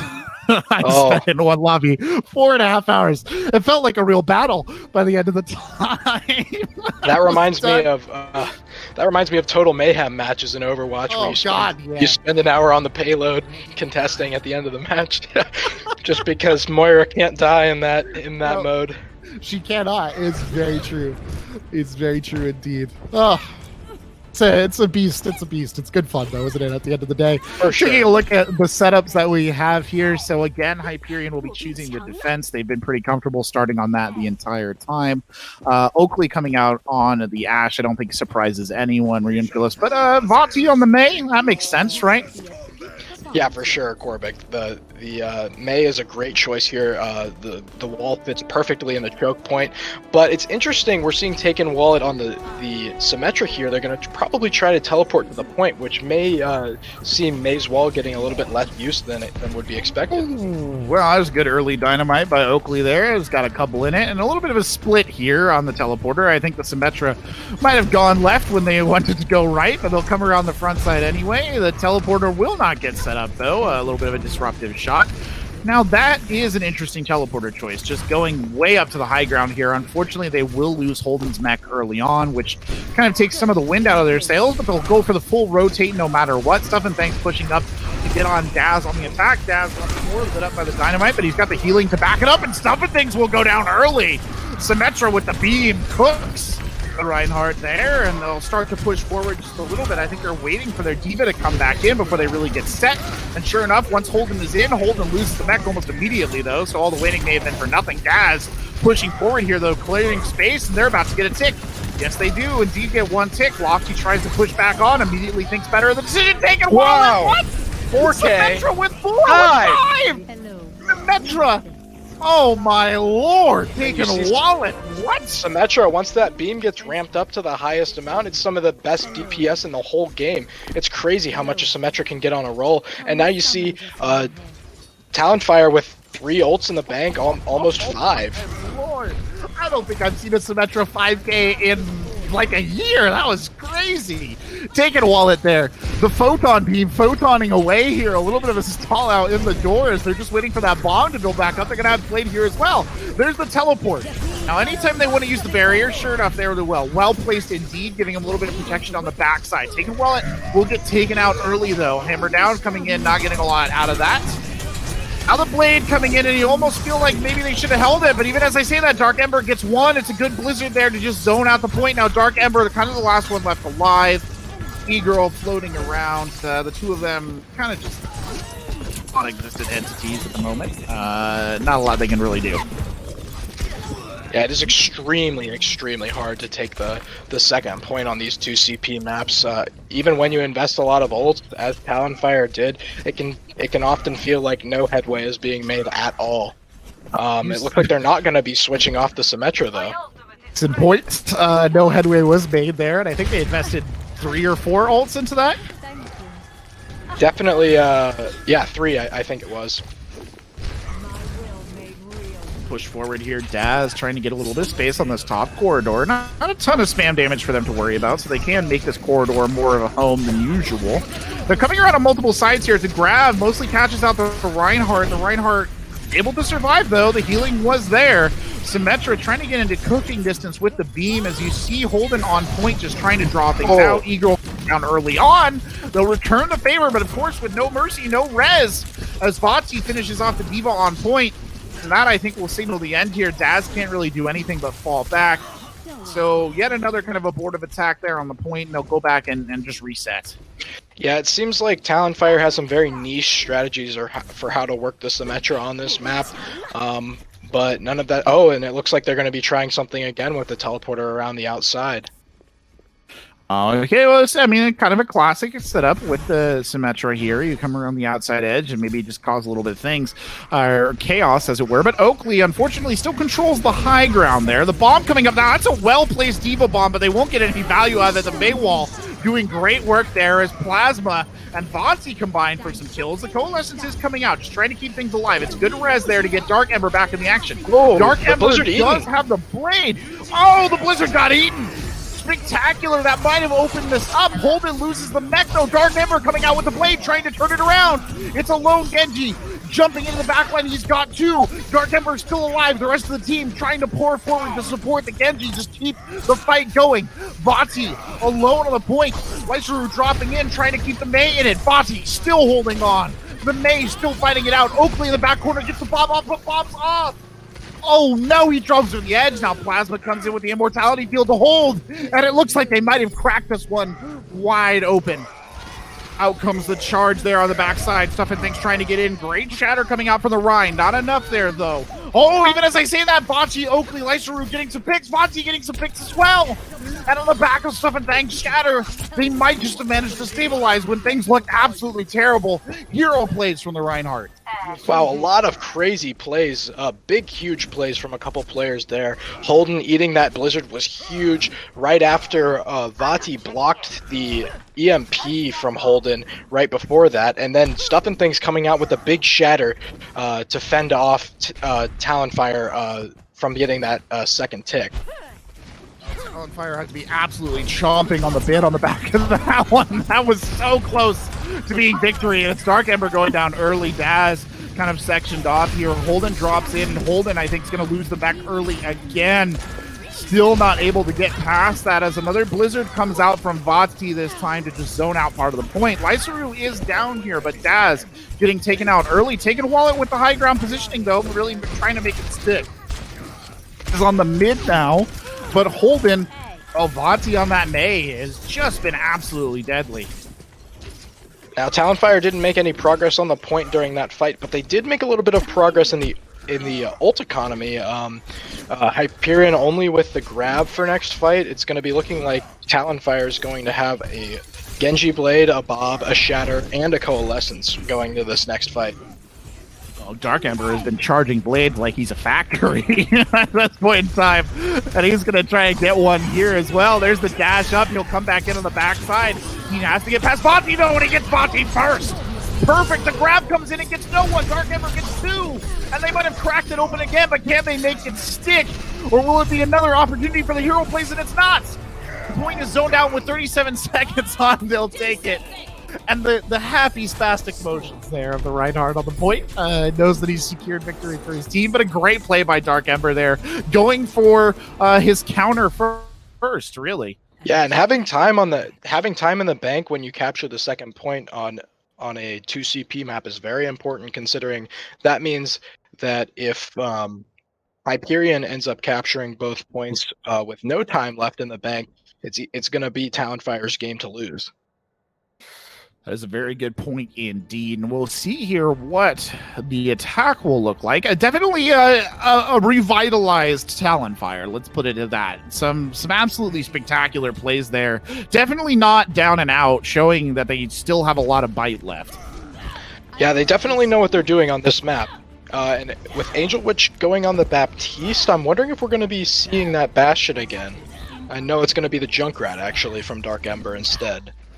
I guess Angel Witch Baptiste there maybe is just kind of the defensive setup, right? Baptiste is good for holding ground. I mean, the Immortality field, right, is clutch for that. Vati coming out on the May again. So an attack May with Oakley on the Reaper. So very much a brawl composition on that side. The Moira Lucio there. Just close the distance and get in. So we'll see what they can make of this here, running basically into spam damage. Yeah, Vati was looking very good on that May last time, but they're going to have to find some room to brawl against this comp that, as Talonfire has taken the high ground on defense. Oh, Daz running away from the point there, got a little bit scared, I think, when he saw what was coming for him through the choke. And they'll breach the defenses almost immediately, but now kind of out of range here. And unfortunately, Stuff and Things has got pushed out. Lysaru trying to come back, I guess, to pick up the Reinhardt. Won't get a lot of value out of that. Daz does go down, though, so a trading of Rhines here is kind of the initiation. Good res. Immortality field is used for that, though, to just protect from Oakley coming back in. And really, it looks like the attack has been abandoned. Vati and kind of Plasma, I guess, holding out. The last holdouts there. Vati's still alive. Will not make it past Dark Ember. Yeah, I think the thing that went wrong there for Hyperion was that Stuff and Things kind of got caught out as his team was running into the room there and was not there to hold up the shield to protect from the shots coming in from the Ash off the high ground. Well, taking Wallet back in that high ground position. Dynamite coming out early on, looking for something. No real joy to be had from it, but that's okay. Daz going for a charge! Big pin. What? Oh my! He kind of missed it, and then he got rebooped into it. That was great stuff. Huge shatter as well! Lofty was in midair! It was shattered. And can't do anything as they get back up and just are immediately kicked down the road. And sure enough, they'll hold the defense again, and Hyperion looking a little shaky. Yeah, I don't want to cast or curse right here, but Talonfire looks like they have new life. We've got a great match on our hands. We really do. Could see this one going more, folks. And let's see, though, the attack coming in, Stuff and Things, pushing forward. Tyre from the backside. Tyre gets no value, though. You hate to see that. Unfortunately, Dark Ember kind of trapped back there behind enemy lines. We'll get some chunk damage in on the backside, but nothing to really make too much of a fuss about. Now the Coalescence trying to usher in the brawl. They'll throw the Diva Bomb over the top. Oh, nothing Plasma can do about it. Holden will go down. Now the Blizzard comes out for taking while it's Bob. He might have gotten caught in the middle of the Blizzard, but not before he can make things really punished there. And Stuff and Things just gets blown away by the Dynamite, quite literally in that context. Yeah, taking Wallet really this really the star of the show here on defense, just raining down from that high ground with the Ash. Fantastic dynamites and fantastic shots. As we see a grab come in here. Good grab, but are they going to be able to follow it up? Great immortality field placement there from Angel Witch to really protect the team, though it was barely needed. Vati coming in, stuns the Rhine out, and now Vati going on a little bit of a tear. Comes charging forward, and it's all blue in the kill feed. And as suddenly as it began, the attack is over on the back of Vati's Doomfist play. I think we're seeing here that Vati really is a jack of all trades. I haven't seen him play a hero that he's not good on yet. We've seen the McCree, we've seen the Mei, and now we're seeing this Doomfist coming out of nowhere. Yeah, that's did not expect that. Did not expect that at all. No, not from a hit scan player. No, not at all. But hey, I mean, it looked good. He's done great. He did great work. They did great work on it to start. Yeah, he's great at taking control of the game when it's absolutely necessary. Well, we'll see now what they can do here on the high ground. You see those Junkrat bombs coming in on the backside, just putting in a little bit of added pressure. And the fire angle will change up to the high ground. Vati gets a pick. They will lose one of their healers early on. That's Listeru getting taken down, but they barely even need it. Shatter did come in, but they get absolutely nothing out of it on the side of Daz. Now a huge tire here. Can maybe turn things around? That is a big tire, because that's Lofty and Plasma. And then Dark Ember comes off the top rope and gets Vati as well, and he'll kill stuff and things with his death. Amazing stuff. And I don't even know if they needed the res right there. And you can see Girl 13 just kind of hovering, wondering maybe if they needed the Valkyrie even. Yeah, great turnaround there by Talonfire. Dark Ember with some great play on the Junkrat to fend off Vati's Doomfist, which was causing a lot of havoc in the front line for Hyperion. Yeah, it was amazing, actually. It kind of just... People's elbowed his way down there from the top and got some big kills on the back of his tire. Great dynamite early on from Taken Wallet, who does have the ultimate in the bank. Of course, there are many ultimates on the other side as well, but they have to push through this kind of corridor of death, and they're going to go straight into the face of the Diva there. Now they're reconsidering their directions just a little bit. Lofty trying to contest control of the high ground. Vati actually going back up there on the Doomfist, trying to get some value in as well. Vati deep in the back line. It's opening. We'll go down first. Another tire coming out. Lofty, the intended victim, but Stuff and Things gets it with a fire strike. Might not have even been intentional. I'm not entirely sure. They're still fighting it out here. Eagle 13 will get brought down. Vati on the Doomface making it stick. That's a huge grab there. And the charge coming in on the backside. Vati with the slam in as well. Gets another pick. And Vati on this Doomfist is just everywhere. He is the Alpha and the Omega. Oakley trying to match. Barely even manages to do that, though, because Vati again gets taken Wallet's Bob out of the action. And now it's the side... Ooh, Oakley with the ult right there, getting some damage in as well. And you see the roll coming out from the ball, who's sent off the edge of the map, and there's no contest. And they will turn it around. Fantastic discipline by Hyperion there. They had 5 ults in the bank heading into that fight. They took it real slow up top, rotated it out, and really waited for the best opportunity to unleash that grab and then combo all their ults to get Talonfire off the point so that they could fully cap.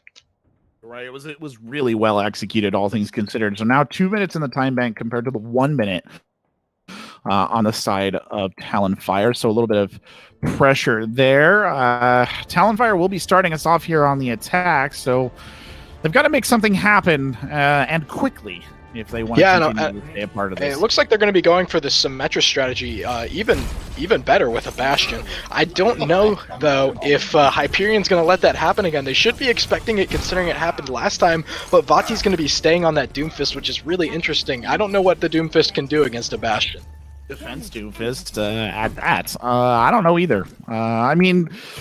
To be fair, it would probably be a little hard to tell Vati they should switch off of the Doomfist at this point in time, considering just how devastating he's been, or they've been, I should say. That's true. I wouldn't be surprised to see Vati finding all kinds of value on this Doomfist, regardless of the circumstances. Look at where he's set up. You know what he's going to go he's ready for a big slam. Big slam. Talk about the people's elbow. He's gonna see that seismic slam is gonna come down like the absolute fist of God. Now they'll start to push forward. Here's a dynamite early on, so Oakley already at 22%. Alt charge, holding going up to the high ground, and you can hear the Bastion chattering, and they really have to decide whether they're gonna set up the teleporter here. Dark Member going up, not very far, just the high ground position. Unfortunately, they'll kind of push away from Dark Ember here. They're kind of leaving their Bastion Vati's behind, and out in the middle, Vati. Vati's still sneaking around. They haven't seen him he yet. looks hungry. No, they haven't seen that Doomfist up there on the high ground. He's really considering where he wants to go. Can't quite find the target, though. He's going to try and drop in on the Bastion, but he won't have any luck. They're actually repositioning to the flank right now. Dark Ember trying to get set up. Does get set up. Vati burned down almost immediately. Angel Witch going out on the other side, though, is a big pick. But Vati's got some room, firing in through the holes there in the sides of the wall. The Immortality Field coming out here is a good res to get Angel Witch back in on the action. And that'll precipitate the tank ultimate. The tank ultimate coming through the damage gate is a terrifying prospect. And they're making him feel it right now. Bob coming out front and center won't last for more than a second in front of that damage gate. There's nothing they can do here. Dark Ember just set up, chunking away. They can't get anywhere close to the Bastion, and that should allow them to take this point. Yeah, you see more or less the same perfect execution of the Symmetra strategy, where they come up to the this side of the point where they have a little bit of a high ground angle, and adding the Bastion to that equation is just devastating for Hyperion. Talonfire really seems to know what they're doing here on Hanamura point A, for sure. Beautiful stuff there on the attack, I must say, and they're going to give up on the Bastion here, though, and they're going to switch over to Dark Ember on the Doomfist, but they're keeping Taken Wallet on the Symmetra. That is totally understandable. There's not much you can do with a Bastion here on the second point. They're going to be teleporting up to that back high ground again. Doomfist has to make something stick. Misses the punch coming in. Dark Ember resets. He's looking for a target. The Nano Boost coming in on Stuff and Things, though. Will allow the Reinhardt to better contest. It's a good grab there, and everything being thrown into that grab. And that was more than enough, I think, for them to secure this point. Dark Ember getting one pick on his opposite number, but really a little too late. Another great grab from Lofty. Hyperion just saving those ults for when they have to. They know what their win condition is. They know they have more time in the bank, and if they can get a decent attack off and have enough time for one or two fights on point B here on their attack, that they'll have a good chance of pulling this off. Well, Hyperion looks to put it to bed here, ladies and gentlemen. The score is currently 2-0-1. There was a draw on the last map, and if Hyperion can just shut the front door, as it were, on the team, their opponents, they can just take this one to the bank. And I don't know, what do you rate their odds of just closing this one out at? Because we see what's coming out on the defense. It's really interesting because we're seeing this Bastion out of Talonfire again, and if what happened last game holds true again, we might be seeing another draw. I would not be surprised at all. Yeah, that Bastion really has been something, kind of triggering a little bit of like a lizard brain primal fear on the side of the attackers. Hyperion really have not been able to find much solution to this, and I'm not sure that the Junkrat Reaper is going to be it. Right, we talk about Hyperion as one of these teams that's super disciplined and good at what they're good at, but that also comes at a price. They have trouble swapping when what they have isn't working, and this is what happened last map with the Bastion. They just didn't get anything going against it. Well, 2 minutes to glory here. Let's see if Hyperion can make it stick. And coming around the outside edge are Hyperion. Then we'll get a little bit of the Symmetra turret damage there early on. Dark Ember on the Bastion, set up, successfully covering the front gate. In they'll come. Stuff and Things throws out the shield. Oh, Plasma gets taken out. And that'll slow things right down, because without that Ana, well, there's not a lot of healing to be had. It's just the Brigida there, and with nobody to hit, a lot you can do but just kind of wait. Yeah, it's interesting. They're wasting a lot of time here, and they don't have much. Rotating around the backside, just basically trying to minimize sightlines from the Bastion, maybe set up the opportunity to catch it out of position. Not working, though. Plasma's coming back on the Moira. That way they can fade out of the range of the Bastion to get back to the team. Great choice there.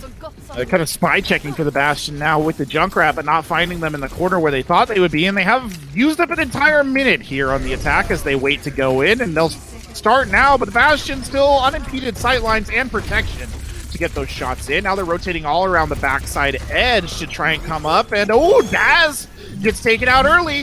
That'll precipitate a tank ult here. Dark Ember gets Oakley out, and they'll get the resident on Daz. And it looks like they might actually hold on to this completely and truly. That's a good shatter from Daz. And a great shatter from Daz almost simultaneously, though, prevents them from getting much value on it. Lofty tries to get another hook there, can't get Reinhardt off the edge of the map, and now Daz basically using the Symmetra wall to just duck in and out, and they'll end things there. 20 seconds left. I don't know if they're going to get another touch. It looks like the Reaper's going to be able to come in here and get another touch, but I think Talonfire might be taking this map. Talonfire still fighting, still breathing, doesn't want to give this one up just yet. Now comes the rush on the ball. The ball won't even get to the point. Stuffing things burned down before they can, and it's too little too late for the Reaper to drop in the backside. And Talonfire takes their first W of the series here on the back of the draw. Wow, that is incredible. We are at 2-1-1 in this series. We might be going the distance here. Talonfire seems to have new life as we watch this great Zarya play here from Lofty, one of the most disciplined Zarya players I've ever seen.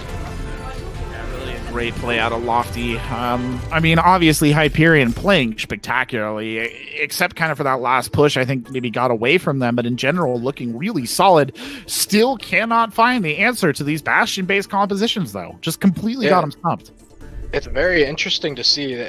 I don't know if it's pride or what, but they're not making the swaps or the decisions necessary to counter this Bastion, and it's really what's keeping them from sealing the victory. We saw that burn like an entire minute, basically just trying to position for one attack that really didn't get them very far. And again, got to worry just a little bit about Hyperion's mental. I mean, this has to be very frustrating. They've been shut down not once, but twice now by these Bastion-based comps. And as we get ready for Busan, though, now, if there's a map where they could probably wrench this one back, it is the Control, because the Bastion compositions are just not going to be as effective here. That's true. All, really. But last time we saw these teams face off on a Control map on Oasis earlier, they looked pretty evenly matched, especially with Daz's Roadhog. Actually, it's a really good point, Reuniclus. It was 3 stages, and both teams ran it back 99-0. So yeah, they were pretty evenly matched. Whether or not they're going to be as evenly matched now after 4 maps, though, hard to say. I mean, God love them, but they're not professionals, and eventually the fatigue will start to set in here, whether they like it or not. So might be the difference maker, but we'll see. It's always hard to judge those kind of intangible factors. Yeah, that's definitely a great point, and I don't know if that's might be part of what we're seeing with Hyperion. Usually, I mean, as the #1 ranked team, they usually get a lot of sweeps, and their games are usually over pretty fast. So I don't think they're used to having to go the distance like this. No, and I mean that can be a factor. To be honest, when at least from personal experience, when I'm kind of at like trying to be at the high level of play, I feel like I could only really squeeze out like 2 or 3 maps before I start to flag. You know what I mean? It's just you start to lose focus, you start to run out, you just get a little bit tired. Maybe you start making some mistakes that you wouldn't have made in the first map.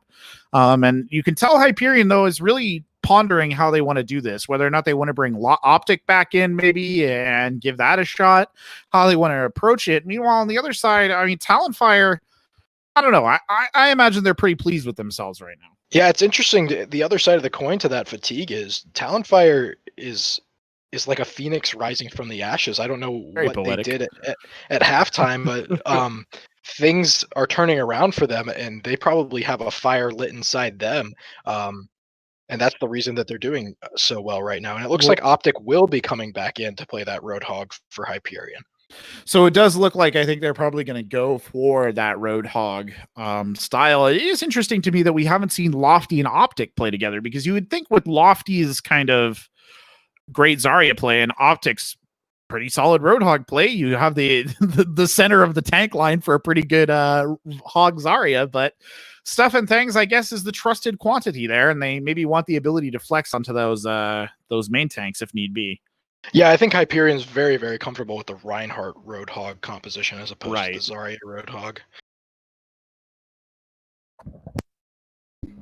Well, it'll be interesting to see what they muster here on Busan. Meanwhile, on the side of Talonfire, there's no substitutions at all. They're sticking with the lineup that they've had, and it's been working. They're still in this, kind of by a wing and a prayer, but they are still in it. Hey, there's a chance, and they're taking every chance they can get. They're squeezing out everything that they can get out of this match, and they're really pushing hard when it counts. It's like when you roll up the toothpaste to get to the bed, just as much as you can get. It is really crazy what's going on right now.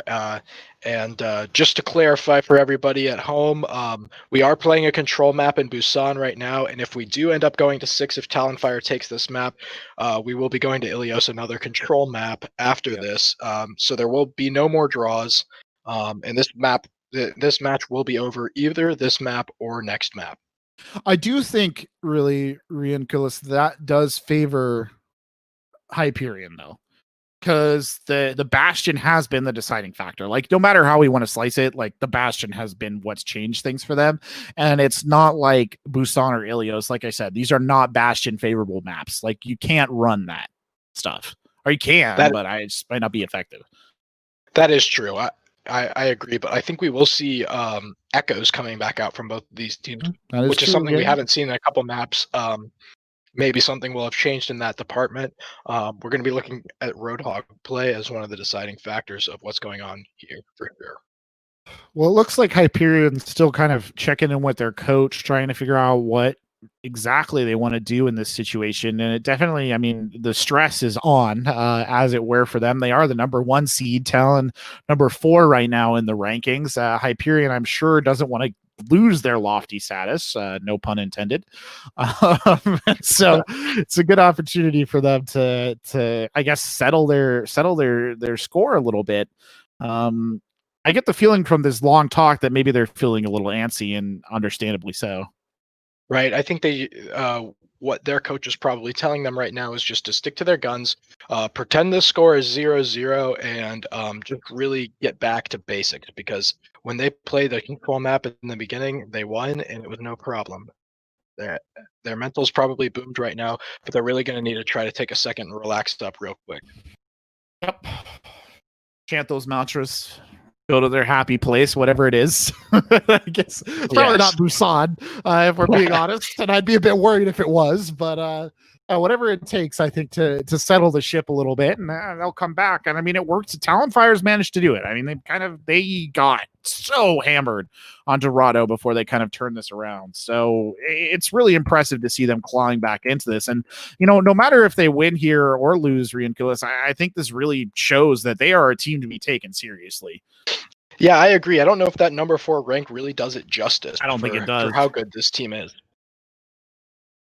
And, they may make some mistakes. They may be a little undisciplined when it comes to ultimates, but they are the definition of scrappy in this. Yeah, and they pull it together when it counts.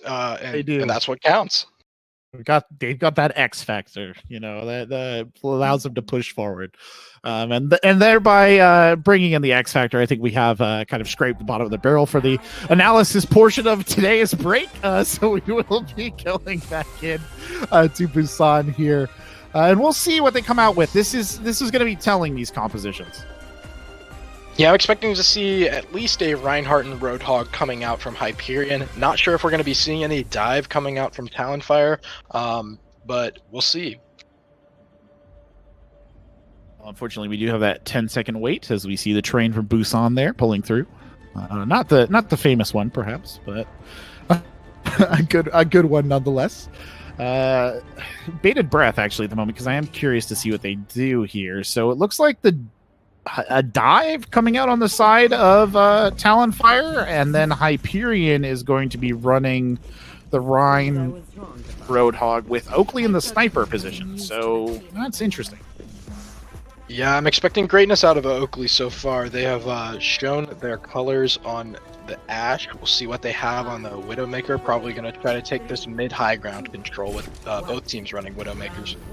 It is a good Widowmaker map indeed, and if you've got the talent to play it, she can really make a difference. And there's that initial jump shot, kind of speculative there from Dark Ember, won't find anyone at all. Vati taking a little bit more time there, moving up the street, trying to get in.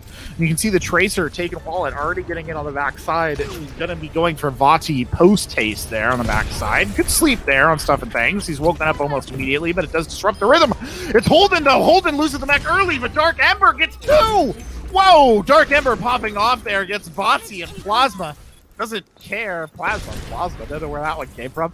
As the fight continues, Taken Wallet, though, will get knocked out. And despite that really impressive performance from Dark Ember on the Widowmaker, oh no, even as I say that, Optic and Stuff and Things just chasing the Winston around on the point, and it will fall the way of Hyperion to start. It's a good hook there, trying to take Dark Ember out of it early on, but it won't have any success. Charging Reinhardt takes a long ride there as Oakley gets the pick on the backhand side. Now Bonti, Stuff and Things, Bonti again on the Ash, uncontested on the outside edge, getting the damage in, and they will hold on to the point. Yeah, Dark Ember showing some really, really good stuff there with the opening picks, but Stuff and Things was a little bit too strong with the main tank difference in the frontline battle there, as the Infrasight comes out here from Dark Ember. Ooh. Well, Dark Ember giving Vati the Viking crew cut right there to start things off. Good shot indeed. Now onto the point. Daz looking to drop over the top. Holding there just on the outside edge, trying to cause some havoc. They're actually going for Oakley first, but Taken Wallet gets brought down almost immediately. Optic with a good whole hog there, zones out both the tanks. I don't know if they're going to be able to get back in. Neither of them do. So Optic, double environmental kill there on the tanks as Dark Ember is just playing up hyper aggressive right in the face of the entire enemy team, and Oakley happy to show off their Widowmaker skills as well. I think now we are seeing the reason why Hyperion brought Optic back into this game. Yeah, that Roadhog play was stellar. That was really good. To be honest, you don't often see that. Double boop off the side into the train. And on two incredibly mobile tank heroes as well, like the most mobile tanks in the game, arguably. Taken Wallet throws in the pulse bomb. That's big. Now Daz gets one as well. Daz back on the Roadhog, and he has been a scary hog indeed.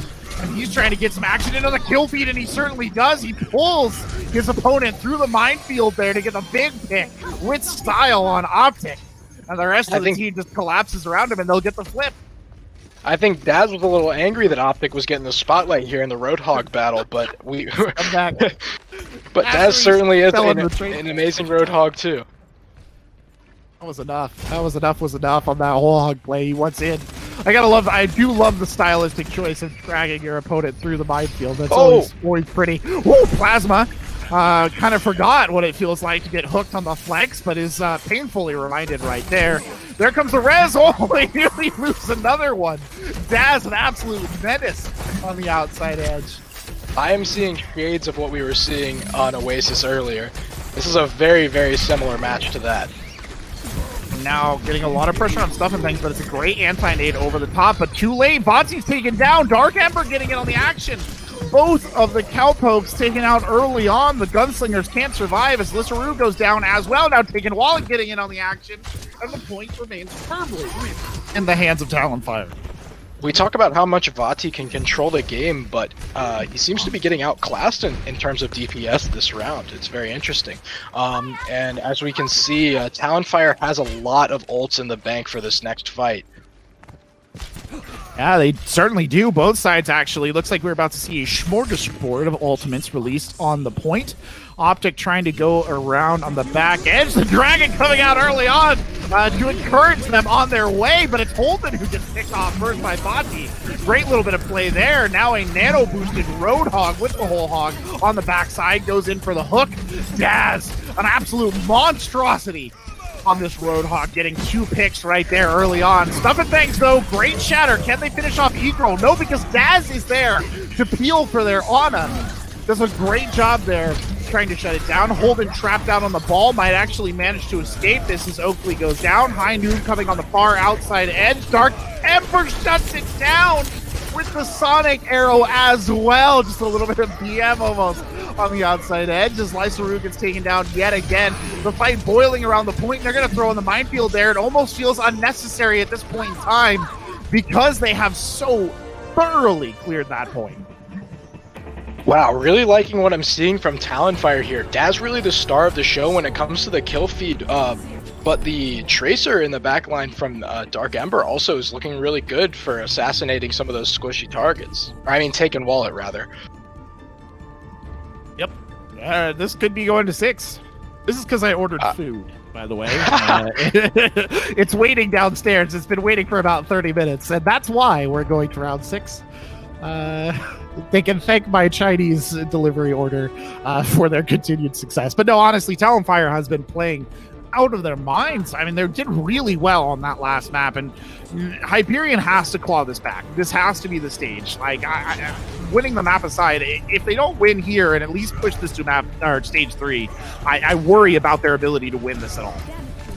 Yeah, I agree. I think it's really showing that their mental is in a much darker place than Talonfire's.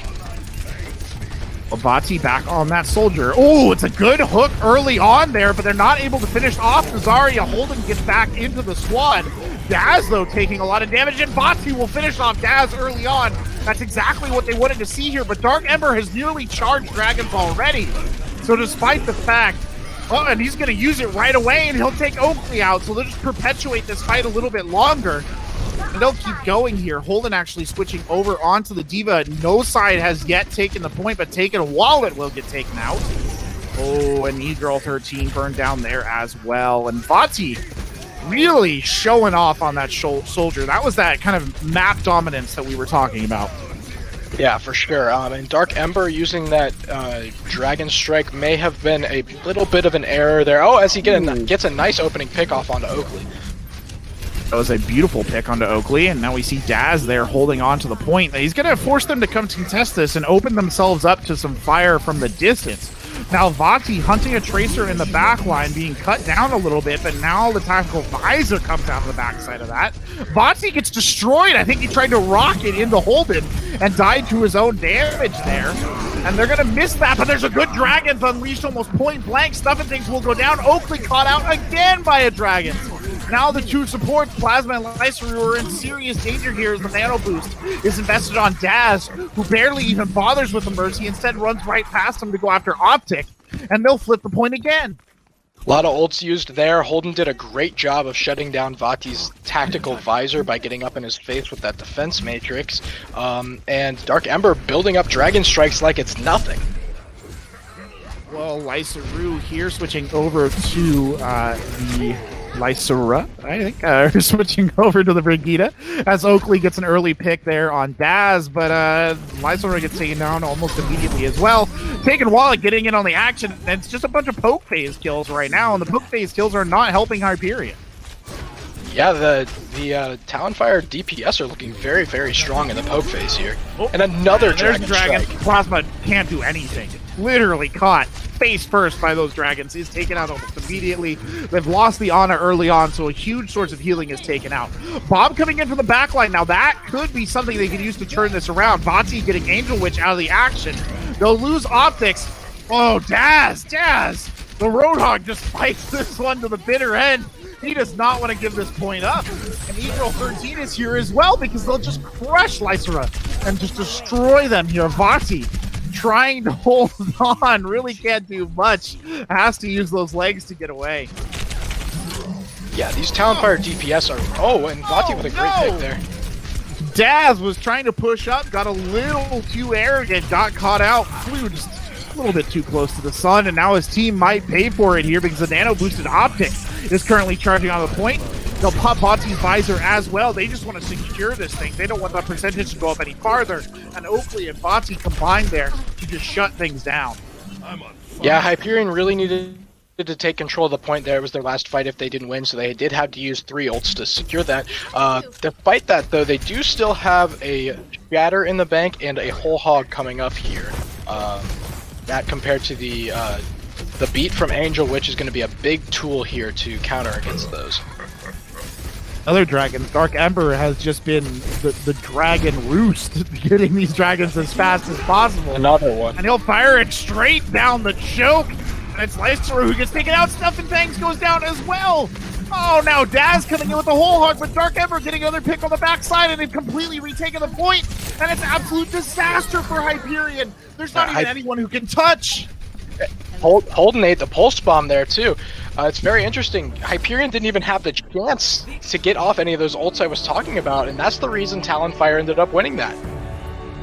Talonfire literally clawing their way back from the darkest possible straits a team can be in to turn this into the closest match it can possibly be as we go to an actual map 6. I never thought we would be seeing this from these two teams. We see Daz's phenomenal Roadhog play as this play of the game. Oh my lord, I did not see this coming at all. Hyperion reeling like a boxer who's gone 20 rounds at the moment. They really don't know what to do.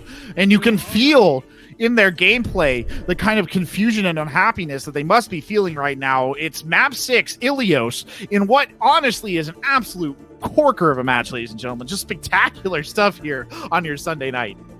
Yeah, Hyperion has to be sweating here. Oh, they must be. They must be. They've got to just try and to rack this one around. But it looks like we'll be taking a quick break here. At least the players will be. We are all sweating so hard, says Dark Ember, and They must have heard me. believe that. I can believe that. I am actually sweating too because it is real hot in my room. The sweat is contagious, I tell you what. But it has been a game. This has been crazy. Talonfire has put up a spectacular run back.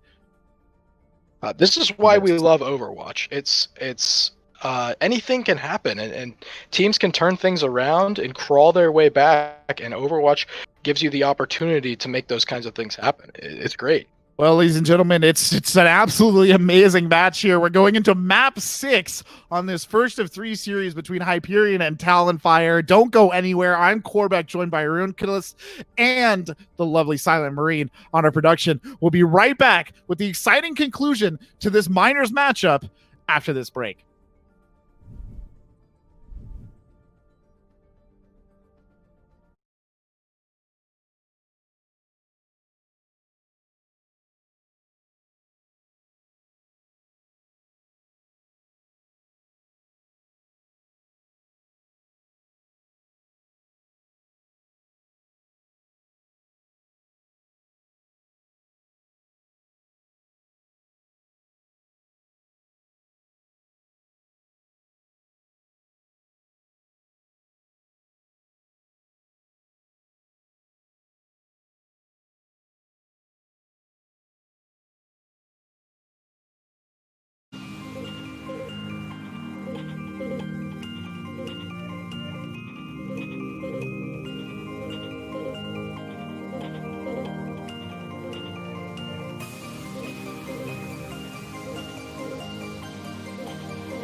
Hello, ladies and gentlemen, and welcome back to Owlet Season 3.5, Week 4, Day 2.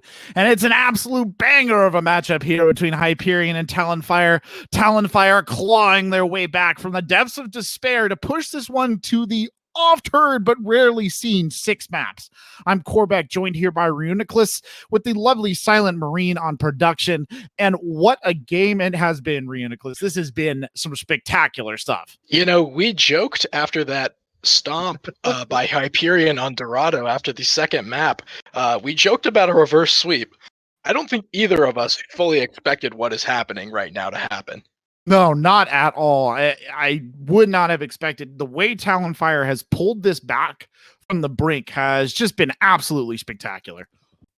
Yeah, this is a crazy matchup. I think it just goes to show that mental fortitude, adaptation, these are very, very important keys for winning long, drawn-out Overwatch matches. And Talonfire is showing us that they have what it takes in that department. Yeah, I think we can definitely. Hyperion has been a bit on shaky legs these last couple of maps. You've really been feeling it, as I said before we went into the break. You've been feeling it in their gameplay. They've not seemed very comfortable. A lot of the things I feel like they were dominating on earlier, just the tempo has been all Talonfire, and they've had a long chat with their coach now. I think they can claw this back. This is literally anybody's game at this point in time. Yeah, I'm just excited to watch some good Overwatch. I mean, I haven't seen a game this good in a long time. As an absolute kind of Owlet Hall of Famer, I think we're looking at here, because this has been absolutely spectacular. No joke about it. Absolute pleasure as well to be able to cast it, because it's rare that you see games go this long, but really going the distance tonight. Yeah, I honestly want to take a moment and say I couldn't ask for a better casting debut. This is actually my first game. Everything's been great, and I couldn't have asked for a better match to cast. This is fantastic. Oh, that's good. I'm glad you're enjoying it, because it has been a good one. So we'll see what they muster here on Ilios. Now, Ilios, I think, is a map that presents some interesting choices. Again, Roadhog is going to be a thing, right? It's a good Roadhog map. Well, it is like the Roadhog map, I would say, out of all of them. If you've ever played 12 Hogs, One Hole on the classic on the arcade, that's a great game. I don't know if we're going to be seeing any of that kind of action here, but we'll see. We might see some hooks in the hole, though. I would be surprised at this stage if we didn't, assuming that we do actually get to see Well featured on tonight's broadcast. But I mean, Roadhog. Oh, well, there you go. Speak of the devil, and he will appear. And in this case, it's the Well. With the hole to bronze there in the middle of the map. Everybody wants to fall into that. So we'll see what we can muster up here on the side of our teams. What do you think the looks are going to be here? Do we see more sniper play? I would expect to see Oakley going for either an Ash or a Widowmaker here, and Dark Ember may be responding with a hit scan DPS of their own. We're definitely going to see Roadhogs, and actually it looks like we're going to be seeing Pharas coming out from both sides. So I was totally wrong. We've not seen any of this yet tonight, so this is really unexplored territory here. Coming out on the Pharah, and then stuffing things on a Winston might be switch. I assume they're going to switch back to Rhine. But Pharah, now that, I mean, this is a Pharah map, but we really have no idea what to expect. I am extremely surprised to see Optic not playing the Roadhog here, but we're going to have to see what happens in this Pharah versus Pharah. And Vati going for the Doomfist when the soldier has been so dominant. This is craziness. Already, Dark Ember kind of asserting their position over the point. Vati coming around the outside edge. Can't really do anything to that Pharah, but he can certainly make life difficult for the Ana in the back, and that's where he'll go. Unfortunately, Stuffin' Thang's already taken down in the initial clash. Ana getting taken out early on, though, is a significant pick. Oakley loses the Pharah duel in the sky, and Vati kind of just relegated to the outside edge here. Not a lot they can do. They'll get Oakley back in on the res. Vati catches Angel Witch on the ground. Now that is bad news. Oh, no. Daz, though, manages to hold it down, and the point will go the way of Talonfire. Yeah, it's really interesting seeing seeing that Hyperion is not coming out with a. Oh, and there's the switch right now. I was going to talk about it. They don't have a hit scan DPS, but Vati's coming back out with that soldier. Oh, Oakley gets taken Wallet out of the action. Has really been playing danger close with this Pharah and making it count. Now the Pharahs are engaged in a little bit of a shootout in midair as Eagle goes down in the back line. Now Vati's soldier has been pretty much as close to oppressive as you can get throughout majority of this map. He's set up now on the corner of the point, just pumping damage into Dark Ember on that Pharah. Dark Ember, though, obsessed with trying to bring down their opposite number. Oakley has turned their attention entirely and is just focusing on the ground game, and I think that's really telling. Yeah, Talonfire is going to want to probably reset here. The control percentages are pretty equal, as are the ult economies for both these teams, so the next engagement should be pretty even. Talonfire going up, trying to just contest the Pharah there for a second, nearly loses the mech as a result. Forced back to get some healing. Oakley picks Dark Ember out of the sky, but Daz and Taken Wallet on the ground, and it's just kills fast and furious as Taken Wallet hits Lissaru again as they go in for the res. And this time, everything in favor of Talonfire here as Daz finishes off Vati, and they storm forward onto the point. Plasma holding out in the corner as Oakley drops in, uses the barrage to get Daz out of the action. It goes down, stuff and things on the Winston, still holding on. We'll pop the Winston all here to hold on. Spectacular play to just delay things as Dark Ember throws out the barrage. Vati makes them pay for it. It's a never-ending fight here on the point, thanks largely to Stuff and Things just keeping this going. Yeah, Hyperion doing a great job of stalling the point. Everything looked lost there, but with the a great Primal Rage out of Stuff and Things, they actually managed to fend Talonfire off the point, and it's going to be tough here. It's going to be looking like Talonfire is only going to have time for about one more good fight. Well, there's a grab, attack visor, a Valkyrie, and a nano boost waiting for them on the backside, and that is a scary prospect indeed. Holding up and down, and there comes the attack visor nano boost, and that is a nasty prospect. Oh, he's hooked. Oh, he hooked, but he can't get him into the hole. He's a little too far back. He'll throw out the whole hog there, but to no avail at all. Holden throws the bomb point blank, gets nothing. Does manage to at least get a foothold on the point. Trying to take Oakley out of the action is Holden. Holden's fighting it out. Daz gets res back in. Now it's Oakley's turn to go down as Stuff and Things drops into the middle of the team, and he'll get burned out as well, and Talonfire might just have managed to turn this one around somehow by the absolute skin of their teeth yet again. Yeah, Dark Ember with that switch on the Reaper, very interesting. Came up with a lot of good kills there in that last fight. We'll have to see what goes on with that going forward. It looks like Oakley's going to be switching on to the Echo, and Vati back onto the Doomfist. Madness. Absolute madness, to be honest. Taken Wallet now has the Bob in check. Vati has to make big, doesn't get it. Taken Wallet burns him down, and Slicerroot goes down yet again. Hopefully still floating around on the Echo. Managed to get Holden out of the mech, so that's a valuable D-mech right here. And they try and get another pick on the outside edge, but they can't quite collapse on Daz's Roadhog before he manages to get away. Oh, now okay, here comes the Angry Monkey onto point. Dark Member throws on the backside, gets Plasma taken out with the ult. Not enough value derived from that though, but Dark Ember finishes off Stuff and Things as well before Oakley finally gets him down. Stuff and Things is res back into it.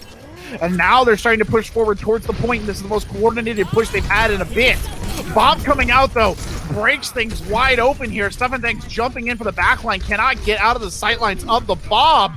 Oakley getting the picks, but the rest of the team just cannot coalesce around this Echo play. They cannot find their standing. An 85% mark is passed.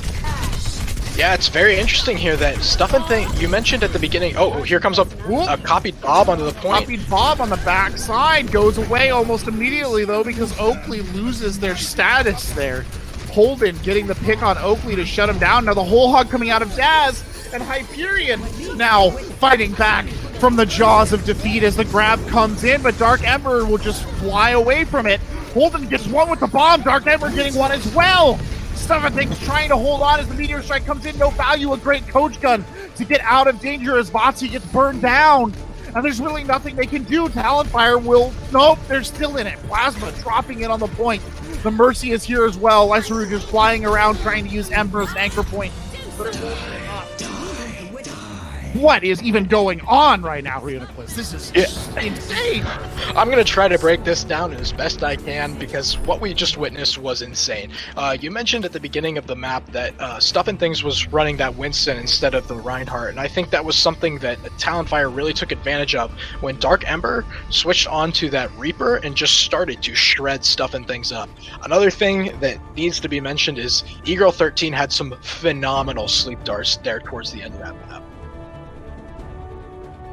It is true. They did have some really impressive sleeps throughout that match.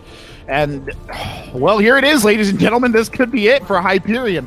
Hyperion, for reference, has only dropped 3 maps so far in the season. So this is a big deal. Hyperion might lose here to a team that I think has lost at least 9 maps throughout. So pretty big differential there. But Dark Ember starts it off by just taking Optic to the cleaners. Zarya is burned down, and that sightline is about as clear as it's going to be. The 2 Widowmakers dueling. It's a lucky res, or good res there by Lisseru, I should say, to get them back in on the action. And that'll kind of force a little bit of a back off here from Talonfire, but not for long. Daz is just looking to jump in, and Dark Ember takes out Oakley. Bati takes out Dark Ember. The sniper's trading there. Dark Ember is resed. Plasma goes down, though. There's nothing better than a good Widow duel on Ruins. Az is really the one making the difference. He's in the back line here, electrifying his way through most of the squishy targets, and you kind of see Stuff and Things just on the point, not really knowing what to do, and Dark Ember now stepping up big and making those shots count, and they'll pop the sights here as well. Yeah, this has been one of the storylines that we've talked about throughout this match. Talonfire loves the dive. They've been trying to force it this whole match, and I think they're finally hitting their stride with it. Daz on the Winston looks very, very strong right now. Daz looking for a target of opportunity there, waiting on top of the Ruin. His partner, Holden, not far behind him, but it's taken Wallet who gets taken out first. Bati with a good headshot there. That'll force the res. It's a great res by Angel Witch, actually, using the cover afforded there. Stuff and Thanks gets E-Girl 13 out of the action. The sight's coming back up on the other side. Now Oakley chiming back in with a couple of shots. Bati again! The DPS just trading blows. Kind of saw what had been put forward for them and come back and took it. As Optic gets on the point as the Zarya and destroys Bati with 3. Bati getting the baby diva. At the end of that, spectacular shooting from the Widowmaker. Stuff and Things doing a great job of disrupting things while Vati just shoots at them like fish in a barrel. It's crazy what we're seeing from these two teams. And Dark Ember coming back on that Reaper to try and disrupt Stuff and Things again. And Things backing up just a little bit there as Dark Ember has foregone the Widowmaker here, as you said, in favor of that Reaper, trying to get some shots in. That'll put Bati in a great position to basically take off Taken Wallet's head. He's got uncontested push here as the revive does come in. Taken Wallet will throw the Bob onto point now. Just to add a little bit, counter Bob's coming out. The Bobs might actually start dueling. One Bob shooting at the other. Taken the other Wallet Bob. Oh, Taken Wallet with 3. Huge Bob play. Nano Bob. Oh, Nano Bob. Give that Butler a raise because he just got 3 kills, but it's not enough. Not enough at all. Yeah, Talonfire really did invest a lot more than they should have into that fight, considering that the outcome was a loss. Dark Ember looking for a flank here. Though. Dark Ember getting in on the flank, and Talonfire has pulled out a couple of scrappy returns from this kind of point, so we'll see if they can do it again. They're diving a very vulnerable Stuff and Thanks, who doesn't have his jump back up yet. Stuff and Thanks hasn't died yet. He'll pop the ult on the high ground, maybe even looking for some cheeky boobs. He can't quite find it. He's really got Taken Wallet on the back. He does get Taken Wallet. Plasma comes forward. The bomb over the top. There's not a lot of protection. Through on the other side. And now the grab coming in. Holden, the only one there. He'll get burned down. A sleeping Daz is anti-nated as a baby diva dancing around to the point is really the only contest. Holden, somebody has to come in and touch this. Oh, and Daz will get back in there. Holden res, but it'll cost Angel Witch their life. But Bati and Oakley combine to just sweep the deck. A lone Tracer trying to hold it off. That's Taken Wallet fighting valiantly, but it's not enough. And we are going all the way. It cannot go any farther. Couldn't ask for anything better than this. We saw the classic Vati-Oakley combo popping off from the DPS of Hyperion. These teams are so hot and Cold, their DPS go on these hot streaks. It is just so entertaining to watch players like Vaati get hot like that. Absolute limit. Cannot go farther than this. Hyperion must hold on to their first place spot. Meanwhile, Talonfire looking to completely upset things here with a cheeky win that they've eked out under the noses of the number 1 seed. It'll be an amazing final match here as we get started on Lighthouse. Yeah, we see a Far coming out from Hyperion again this time as Dark Ember is opting for the Hanzo. Holden also going for the Wrecking Ball this time around, the Hagen Ball Torture coming out from Talonfire. Well, there's the ball coming in early on. Holden trying to get some damage in. Can't get a lot of luck before he slept. They'll get to the point first here and hold on, but Hyperion, a bit of a dangerous situation. Plasma actually gets slept. Optic does a good job of trying to protect them, but can't prevent the Hanzo arrow from finding its target. The fight's still boiling around point, but it's Holden, Dark Ember, and Daz combining for some big kills there as the dynamite lands on point. Vaati, really the only one scoring a counter hit here, as even Oakley tries to drop into the point for a second, but to no avail. Still there. I thought they were looking to contest, but no, I think Oakley's just kind of stranded back here. Well, it's a little interesting dynamic we have going on here. Oakley's managed to get a couple picks, and the point might be winnable as the respawns are coming in for Talonfire. Things getting dangerously low on the point thanks to a biotic grenade. Will come back. Oakley trying to steal the show. It's a good barrage there. Might have turned this one around. They'll get the res in on the fire as well, and Oakley dug in like a thorn on the side of Talonfire and would not give up harassing this point. And Oakley really is making the difference. Oakley is looking phenomenal on that far here. Dark Ember polishes him off, right as we say that, so the caster curse coming in, but still Oakley really, like you said, was the driver of the recontest, for sure. Yeah, they really took advantage of the couple picks gotten there at the end of that fight, took advantage of the respawn time for Talonfire, for sure. Dark Ember unleashes dragons. Mines are in there as well. That's a lot of ultimates going across the point. Stuff and things. Getting Angel Witch out of this is Vaati. Goes off the edge of the map. The fight not looking great. Holden gets 2 with the slam. Big ball plays coming out there from Holden. And that's enough for them to flip the point. And these two teams are going neck and neck here to the finish line. Talonfire sure did throw a lot of ults at that fight, though, so they're going to have a little bit of a disadvantage going into the next fight as the Nano Visor is up, along with the grab for Hyperion, as Lissaru does switch onto that Brig, and Oakley onto the Ashe. We'll see what they can do with this change, really leading into the brawl there, but not really playing brawly DPS. Vaati trying to get a flank, goes around, Lissaru dies early on. That's not great. That's a huge source of healing being taken out, even with Brig in her current state. They're going to throw the Tac Visor in anyway, as Vaati just tries to push forward onto the point. They'll use the grab to take out Taken Wallet, but that's the only value they're going to get out of 3 ultimates that were just used. And now Holden trying to get back onto the point. It's Vaati who dies to Angel Witch on the backside. Still 4 members here holding on as Angel Witch on the DPS. Moira gets Oakley as well. Dragons unleashed again at a very strange angle there by Dark Ember. You see Holden coming around on the outside trying to make it stick as Dark Ember is burned down. Bob will come in to continue this contest, setting up in the corner here. Lissaru getting in on the Bob, just trying to duel him out, and Stuff and Things and Plasma will both be taken down. They have managed to flip the point, but for how long can they hold it with their numbers this depleted? Yeah, I think Hyperion would have liked to have gotten a lot cleaner of an ult fight off there. Probably would have resulted in them having about 15% more charge if they could have flipped the point with a clean use of their ultimates there. But the result is them flipping the point, and that's all you could really ask for. Neck and neck, ladies and gentlemen. Literally could not be any closer. As Holden comes rolling in, unleash the minefield. Optic is taken out early on. Oakley returns the favor, though, a tank for a tank. And the fight's still going. Oakley brought down by Taken Wallet. The Shatter gets no value at all as Lissaru comes charging in on Daz with a little bit of help from Stuff and Things. And they will clear it off. 87% pass. There's not many fights left here for Talonfire. Talonfire has fought so hard to get to this.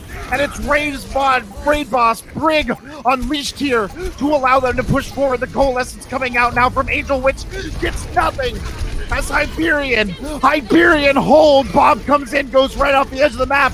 Holden the only one who can get in, and it's not enough. And at the end of 6 maps, it is Hyperion that takes the win.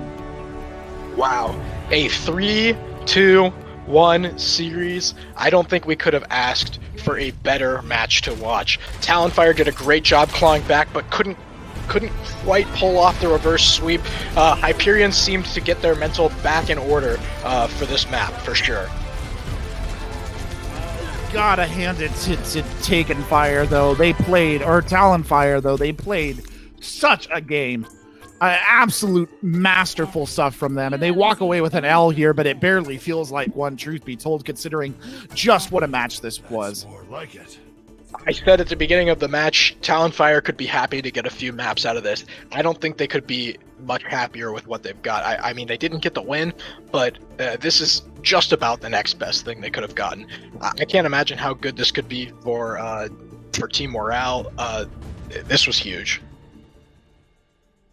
Yeah, I think there's a lot for the teams to extract out of this. I think there's a lot for them to talk about. I think Hyperion has some things that they're going to definitely want to discuss here. I think Talonfire probed a lot of points that maybe hadn't been previously exposed. And on the other side, I think even though this is a loss, like I said, I really do think that Talonfire walk away with this with a bit of a boost. They did really well tonight. Yeah, I think both teams showed some of their true colors. Hyperion showed some weaknesses, and Talonfire showed stronger strengths than they've probably ever seen from themselves. Yeah, I don't think anybody, I don't think we reasonably could have predicted Talonfire dragging this to the final stage of map 6. It's spectacular stuff from both sides. Yeah, what a match. I mean, that was a pleasure to watch. All right, well, we're going to take a brief break here, ladies and gentlemen, and it sounds like we're going to come back with an interview for some of the players right after this brief break.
Hello, ladies and gentlemen, and welcome back to Owlet.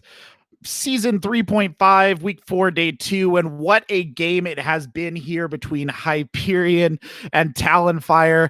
Ends with a Hyperion win at the last stage of a map 6. I'm Corbec, joined here by Reuniclus with a lovely Silent Marine on production. We have Oakley and Vati here in the studio with us to do a bit of a post-game interview on the back of what is surely one of the most epic games in Owlet history. And, well, how do you guys feel after that marathon session there? We're kind of going crazy right now. Our comms the last match when we started swinging momentum back in our favor. We definitely got really loud, really hyped, and we're just glad that we were able to clutch it out in the end. Did you guys, I guess, sort of feel the fatigue kicking in at any point in time, or was it just all go all the time? We definitely did feel fatigue, I think. After halftime, we kind of had some dishonest things thrown at us, and momentum started to shift in their favor, and it really screwed with our mental. But I think we did a really good job prepping in scrims this past week. We've scrimmed a lot more this week than last weeks prior, just because of roster changes that we had to make going into the game on Friday.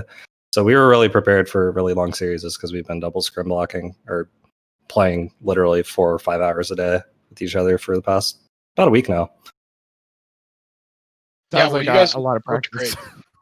You guys looked great today. Both of you guys had some great pop-off moments on the DPS.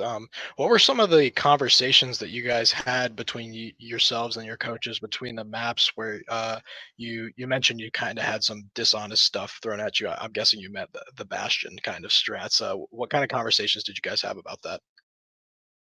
Yeah, we did a lot of talking about just, staying calm and because it's really easy to panic in situations that are unfamiliar. So talking about staying calm and how we're gonna attack. We tried a lot of stuff, and ultimately we got bested on some of those maps where they're running the Bastion. But we're just really trying to figure ourselves out, figure out our mental, calm down, because we started to panic a bit there when they took us on that second map. But overall, thankfully, we were able to figure ourselves out before the end. Yeah, you guys looked great especially when you got back to basics and you guys were doing what you're the best at. For sure. It was also cool to see the Pharos come out on the last map, which is something we hadn't seen. I think that was a great change. It was very fun to watch. Yeah, our coach told us to play Pharah on those maps, and I was the designated Pharah player for tonight, so glad I could whip Pharah back out and put on a show.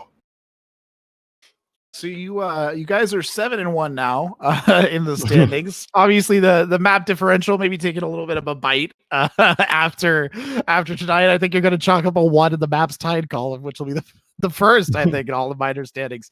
How you feel looking forward to the rest of the season?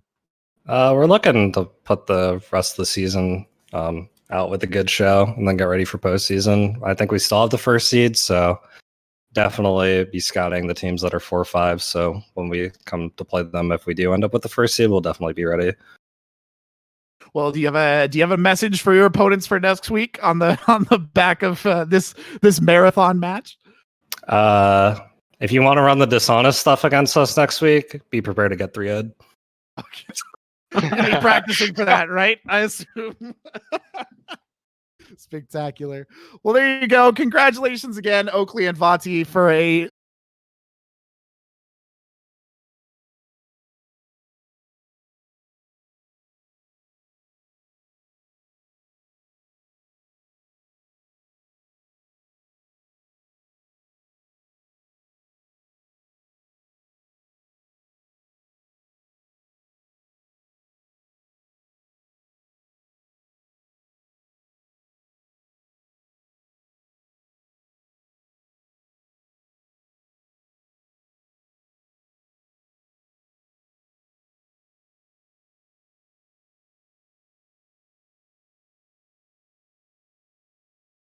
for watching, and have a good evening.